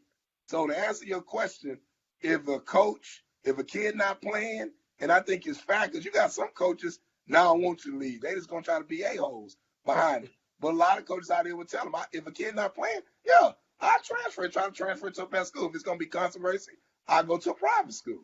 You know, if you can get in. But no, I wouldn't tell the kid. Hey, Hatter. I'm gonna address this to Hatter because Hatter was with me at Jimmy's camp. I gotta ask this question. I love for Adam and Pat to jump in. And Jimmy, I don't remember that parent. Hatter was with me at Jimmy's sweat camp, and I was talking to a parent about your son he's not gonna be a Division I player, but he looks like a hell of a football player. Hey Pat, how many kids? And Hatter, you deal with the football side. And Adam, you guys see it too. And Jimmy laughing because he know where I'm going. How many kids that run around that basketball court need to have their butt on that football court and they will get high major offers, but yet they running around chasing the Houston Defenders, the Houston Hoops. They chasing all the other sports, and they 6'6", 6'5" long dudes like the kid that played for the Galveston Hornets that played with the Buccaneers. What's his name? Mike Evans. Mike Evans. How many dudes like that are running around on the basketball court? So these parents that are looking at the chop shop right now can understand they need to switch gears if they want to get a scholarship. Need to go play defensive end or something like that. I tell Adam, I tell everybody like this: the best place for me to go scout football players on the basketball court. That's what they have. And I try to tell these parents, your son could be 6'5", 6'4". If he can't play the 1 or the 2 or the 3, he ain't gonna make it. You got guys like the Red Sox. It's hard right now. And Yeah. there's a lot of guys, they go play football, they junior, senior year. Sometimes they go to college and play. Look at the guy play for Baylor, for Mason, and you have the boy played at Iowa State, kin to the Harrison. They kin to the Harrison boys. Jim. Rico What's the Gathers. kid Rico name? Gathers. Rico Yeah, the Gathers kid with with the Bears. He played late. Those be the best football players to see. The NFL scouts and college coaches, they like those type of kids because their bodies are fresh. They ain't been Mhm. banged up. But to let the Oh, parents know, football, that's their ticket. They can say football too rough. Basketball is rough. It's a physical game. You know, and I'm gonna tell y'all this. This kid, the starting quarterback for Shadow Creek, Drones, I told his mom and dad, I said, I know he liked basketball because most players in the NBA play basketball. Their favorite sports is basketball. But where you got to go where your ticket is. Your son gonna get scholarships to Big 12 schools, Pac-12 schools, but he'll probably get basketball scholarships to Southland or the SWAC. Where do you think he's gonna go? That kid's gonna go football. So that's where it's at. It's more scholarships. But to answer your question, no, it's hard. Basketball is hard. That shit hard. So you saying basketball harder than football? Man, it's hard to make it in basketball. Man, look, like Isaiah Thomas is a prime example. In the NBA, Isaiah is not gonna last long. If Isaiah was coming along this time, he have a hard time. You know, you got these guys 6'10", 6'9", 6'8". They playing everything. So what we do right now is we go back to the Boomer Room. We have a couple more questions. Adam, we have one of the viewers have a question for you, and Madonna asks, two football players of all time in Houston. Say it again. Jim, Jim, say that again, man. You broke up. Jimmy, you were messing up, Jimmy. I told you. Okay. That was yesterday. That's the day too now. I know. I got it, Jimmy. I got it for you. Who are the best? Who are the best top 5 high school football players of all time in the Houston area? Adam a Of little all too young to know that. Hey, you know, young Well, I dude. might, man. We want to give it to him first, and we'll give it. Man, We'll give it to him. I'm young, man. Like, but to me personally, you got to put Vince up there. I always said like Vince was bigger than anything in Houston. Man, and then I think you definitely got to go Vince. You can put Andrew Luck in there. You can put Andrew Luck in there. Okay. Even though he wasn't really like Andrew Luck in high school. Yeah, he wasn't really Andrew Luck in high school. I'm trying to think of that Yates 85 team. There's so many people. Johnny Johnny Bailey. Bailey.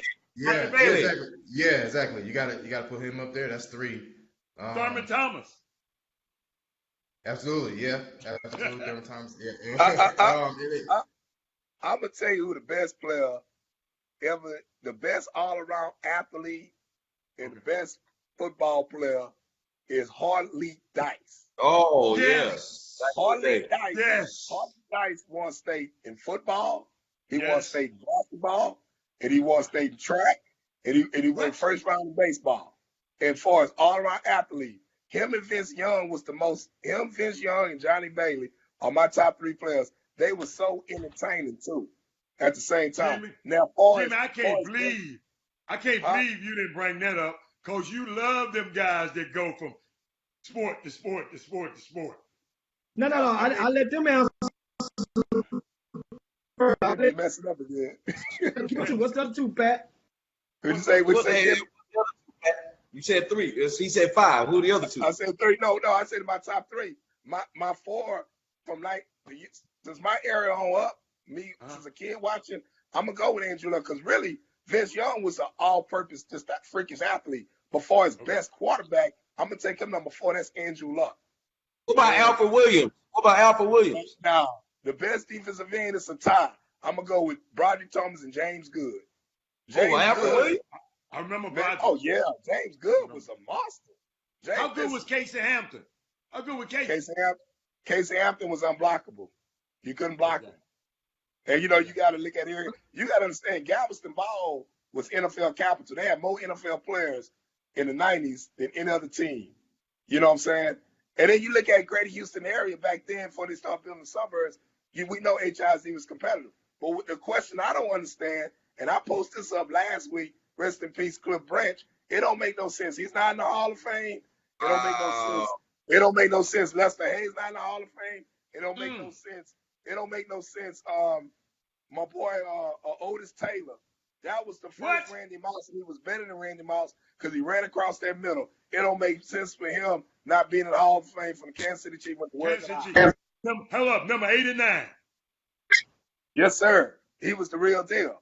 And you forgot about Pat. You forgot about Dexter Manley. What you mean? Best top 5 all time. Dexter Manley was a bad boy. Don't get me wrong, but I won't put him in the top 5. I take Mike Singletary over him. You talking about from Houston though? But what I'm saying, but what I'm trying to say, from 1980 on up, in my area, I didn't watch those guys in the 70s, but I knew of those guys. But I'm just saying, I know what the talent was, and I'm just saying how many Hall of Fames we should have from Houston, and I'm just naming those 3 guys. And actually, Jimmy, they talking about changing Reed Road to Cliff Branch Avenue, and they talking about putting a sign like Nolan Ryan Express, Cliff Branch Express on 288. They talking about doing that, but that would be a great thing if they did so. And now on the Facebook feed in the Boom Boom Room, some of the viewers are mentioning certain other names as Rodney Hampton and that's a good one. Yeah, and I'm looking at some Carl Crawford. There's another name that deserves mention. Carl Crawford. Remember now, he's #1 basketball, #1 football, and baseball, which he earned millions of dollars playing before he met that girl Evelyn. And he gave away millions. You're right. So she put a the woman take it away. Take it away. Women Rock Wednesday. She put a crazy star. She put a crazy star in his ass and just we ain't saw Poe Call ever since. But, speaking of Women Rock Wednesday, did you see Carly Lloyd yesterday? 55 yards. Soccer play. She went to Philadelphia Eagles practice, Adam. She went coach Zach Ertz's wife is on the team too. Yeah. And they went, she hit about 4 out of 6 55-yarders, and the dude on the team was 0 for 4. Ooh. And guess what? Them kickers get $5 million, 4 or 5 million, Adam. And the women whining about that little money from that. They better try to get on one of these NFL teams. The kicker don't get hit. You call it Women Rock Wednesday? Is that what you said? Yeah. Women Rock Wednesday. That's right on cue, man. I'm not surprised, man. Yeah, Carly Lloyd. I'm not surprised. I didn't know she could get ball. Speaking of Women Rock Wednesday, my Women Rock Wednesday for the day is a shout out, and it's a moral and a mental. I would definitely say a mental win for Serena and Venus Williams on the news of Carlos Ramos. Carlos Ramos is that infamous umpire who has been a thorn in her side for the last few years. Well, Carlos Ramos has been determined and ruled by the U.S. Tennis Association that he will not umpire any matches involving not just Venus but Serena as well. And let me tell you something. That was embarrassing the last time she got that she encountered this umpire when Serena ended up losing the match to Naomi. That is Women Rock Wednesday. You sound like a robot. Sound like R2D2. It sound like Screw, DJ Screw. You guys take it on. Hey, question. Hey, Pat. This Jimmy sound like the robot. How you guys feel about the Jay-Z thing? Me, Jimmy, had talked about the Jay-Z thing, about Jermaine Dupri, and also another piggyback on the football thing. The Finn, what's the kid's name? Steele, that was the Dolphins. They played Jay-Z the entire time at the practice, and he jumped off the social media platform in the NFL. What do y'all feel about those things? And hold on, Adam. The coach is black. Flores is black. The coach controlled, and the coach is from New York. Now, so give him all the information, Mr. Chris. My bad. I'm a provocateur. My bad. Jay-Z. He played 8 straight Jay-Z songs the next day in practice. He said, "How about that, Kenny Steele? What y'all think?" Jimmy had to get a drink. You know what, Pat? Pat, I'm waiting on you. What you got? What up, Pat? I can't. I really can't. I really can't answer that question. Wow. Because hold on. It's so confusing. But I look at it, Jay-Z about his money, trying to find a way to get in. I know Kaepernick. It's just so much stuff going on behind that.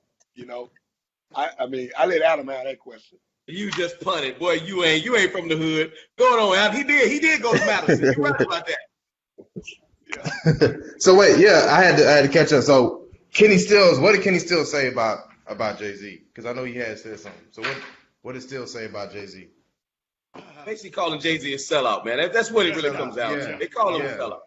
Yeah, I mean that to me it's funny, man. Like, and I didn't know Brian Flores was from New York. I didn't know he was from New York. Yeah. I mean, I don't know a black guy named Flores, but keep going though. Yeah, exactly. Yeah, but nah, to me that's funny. I mean, if he calling Jay-Z a sellout, and a lot of people and Flores from New York, that's fighting words, man. So I don't know. I'm with it, man. Flores I thought it was funny. Stills probably found it funny. A lot of people, what I've seen on social media said it wasn't that big a deal as people was making it out to be. And I think they told Stills before practice, hey, yo, we gonna rub it in your face a little bit. So to me, it's funny. And I think if he Stills, all you gotta do is laugh about it. So hey Pat, let me ask you a question, because Hatter's on this Negro spiritual thing, right? Where he's upset because what you call me, Hatter? What's that name? Something Negro? A Negro naysayer. He called me a Negro naysayer, right? So what he wants to happen is, I call his world Frozen and Cinderella and Tangled, all them Disney movies. He wants the black athletes to create their own league. Please tell him that's never in a million years. No, stop. Hold up. Stop. You know what I'm saying? That's the truth. Adam, I'm not. I'm talking to Pat, because Pat ain't gonna say nothing. So talk to Adam, because Pat won't say a word. I said, let me tell you what I said, because don't listen to him. I said, why don't the black entertainers like Jay-Z and the people with money start their own league? I didn't say nothing about the black players. I said, if we got $1 billion, and all I said, Adam, Jim Thorpe and those guys started the NFL 100 years ago with just a group of guys. And I told Chris Walker to adjust for inflation to right now. Those guys didn't have much money than Jay-Z, and they started something 100 years ago. That's all I'm saying. Let's just try to start something. If we don't like what they're doing over there, if a guy didn't like the way Jimmy do his tournaments, Jimmy this and Jimmy this, I said, dude, start your own then if you don't like what Jimmy doing. So if we don't like what those 32 owners are doing, all I'm saying is start your own. Now, you know what, Hatter, you got to understand, you come from an era where we believe keeping it black. You got to understand, Chris went to Milk. And you're from Memphis, so you know. What you got to understand, why do you think they attacked Bill? One of the reasons why they attacked Bill Cosby, they tried to assassinate him. Attack him. Bill was the one talking about, we need to get our own NFL team. We need to get our own baseball team. Hold on. You said Bill Cosby? You said Bill Cosby? He can't get his own women. What you talking about getting his own team? Hey Jimmy, I'm finna learn how to mute Chris. I'm finna do my first mute. See, he sound like them other people right now. Because the thing is, all that stuff went down. They was trying to assassinate that man's name, but Bill was talking about getting our own. And this is what I say all the time in recruiting, and I run across a lot of black parents and grandparents say this all the time. If we go back to our old colleges, if we can get our stuff together with administrators and do what Prairie View did. Prairie View got a Division I weight room, they got a Division I facility, and they got a low Division I stadium. In Alabama State, the same way. If we can get our facilities back together and put our money in, quit grabbing, it'd be great if all our kids go back to our black colleges. Never happened. Next question. Chris, I got something for you. That'll never happen. Next question. Jimmy, watch. I learned something from you, Jimmy. Guess what? This is from Shannon Sharp. Okay? He said, we've done it again. Hold on. Guess what happened? He said, we've done it again, y'all. We're not talking about the original reason why Colin Kaepernick took a knee. Now it's Jay-Z versus Eric Reed. I'm going to start with my community, he says. You've allowed them to do this again.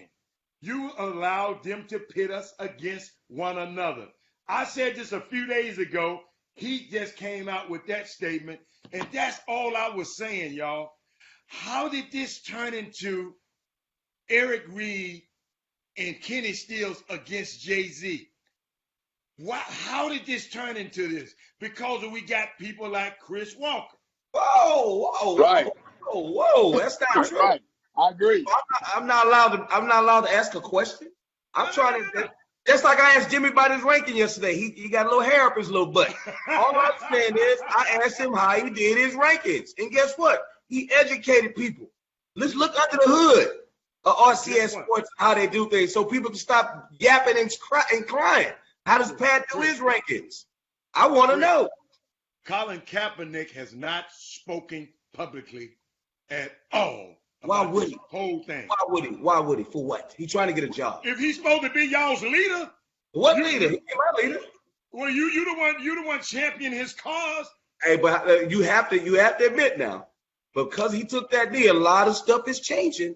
A lot of stuff we looking at differently. I understand. So he was a sacrificial lamb.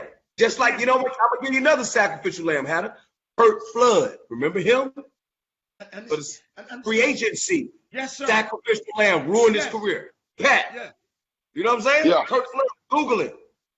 I Tell know him. exactly what Curt Flood did. And I Lost his love career. Excuse me. Colin Hold on. Kaepernick, you got to understand.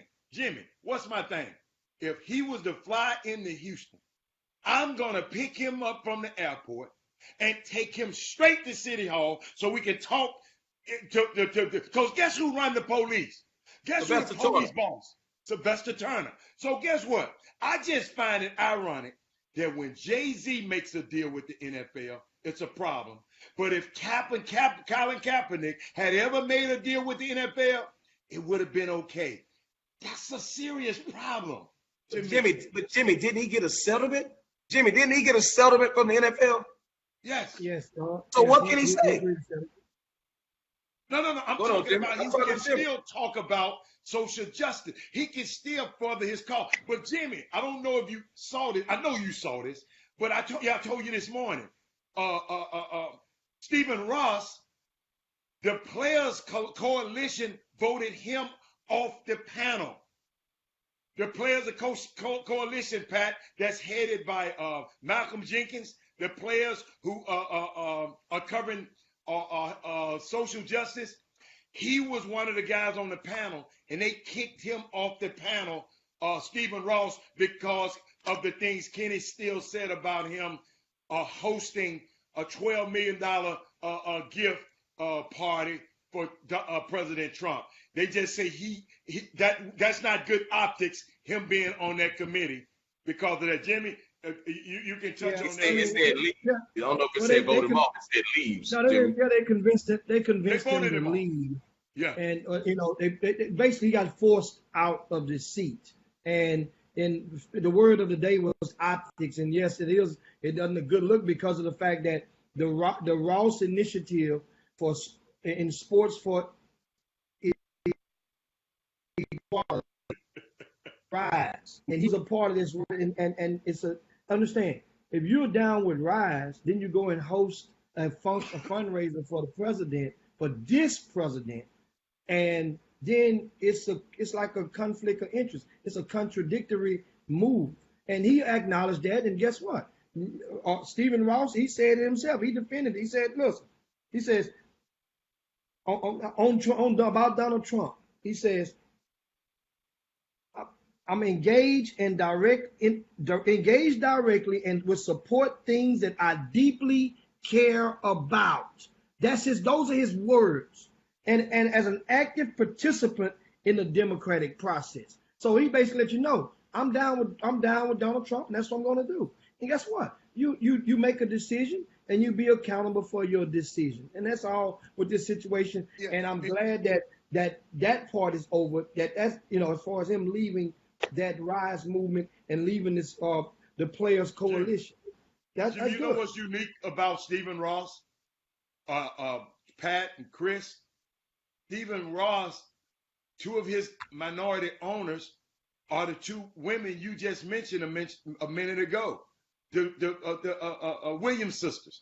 They are minority owners of that team. I jump on their head too. Jimmy, did y'all hear that? They're the minority owners. They are part owners of the Miami Dolphins, both Williams sisters. Yeah. Google that. Yeah. They got 0.5% each. Yeah. What they got? Yeah, I think Jennifer Lopez too. I Who? think Jennifer Lopez too. Oh, you do? I didn't know about her, but she ain't saying she black. So I'm talking about another the thing, She another did, but she topic, don't live in color. She did. We don't live in color. She did. another topic She real might quick. not be was, black, yeah. but she has some black in her. She was dating. But keep going. Stop, She was boy. dating Before we get ready to land the Black. plane, we got another topic real quick that Okay. I guess the elephant in the room, and that is it's funny how a person can have that moment in time. And remember, Royce White Oh goes my and God. makes No, he his didn't. video No. and makes the comment about LeBron James and in defense of Carmelo Anthony, but in doing so, he slights or devalues Jared Dudley. And so I quote some of you if you guys missed it, Royce White, he was the first pick in the Big Three draft, which is the resurgence league for a lot of guys who have washed up and washed out. He also wasn't he the pick for the Houston Rockets? That's right. Ginsu. Ginsu. They said he couldn't get on the plane because of Ginsu. Isn't it the same Royce White? That's what Ginsu. Ginsu. So there, guess what he says? He says Melo is absolutely being blackballed, right? He says he's one of the realest in the league. He's given too much to the game for them not to allow him to play or for them to culturally make an agreement that he's not good enough anymore. All of us here played the game at the highest level and know how good Melo is.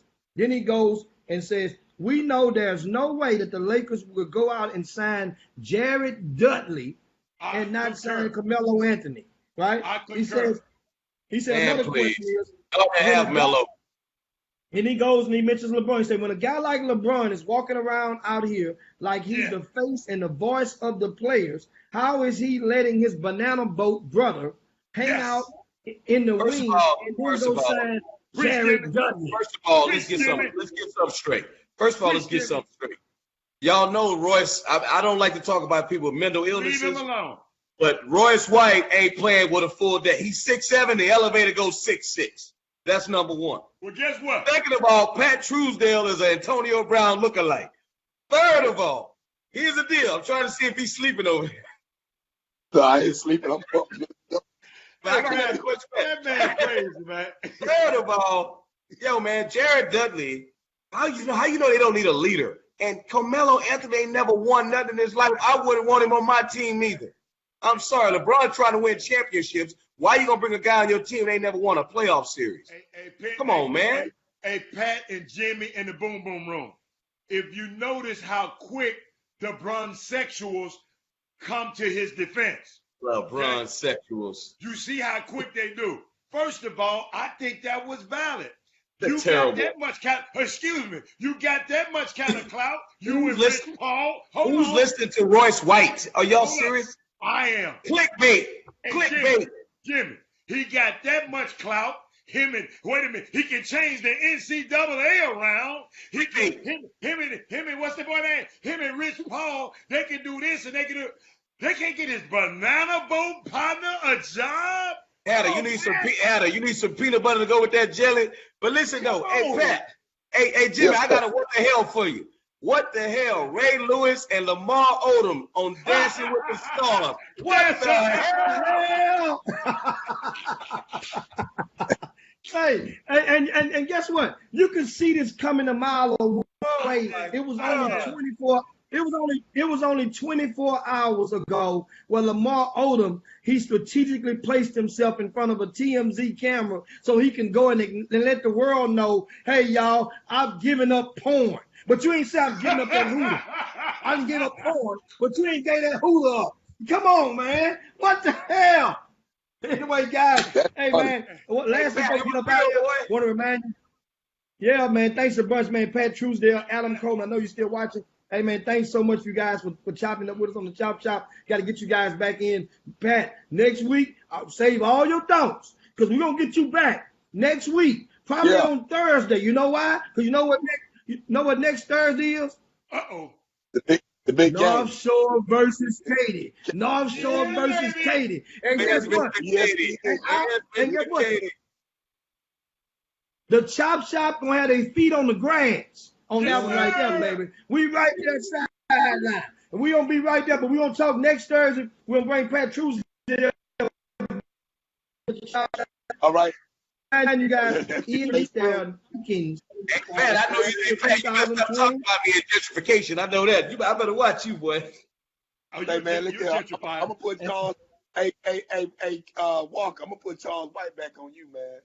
I'm gonna roll you up from Madison. Wow. I gave him 50, but anyway. I don't know what sauce they want with that 50 piece, but anyway.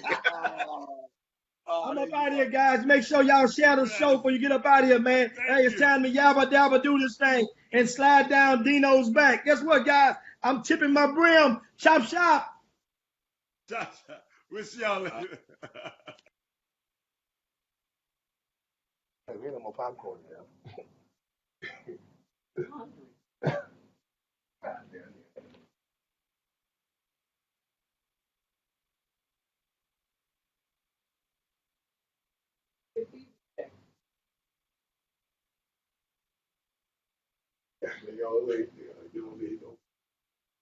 I don't know, Lee. It's not dirty. It was actually clean. I got it right out of the washer. I'm not understanding why it's looking like it. I need another shirt. I still want out of the truck. Got some more inside. Ooh, like a small one, you know. A wet one too, I'm sure. You ain't gotta be wet.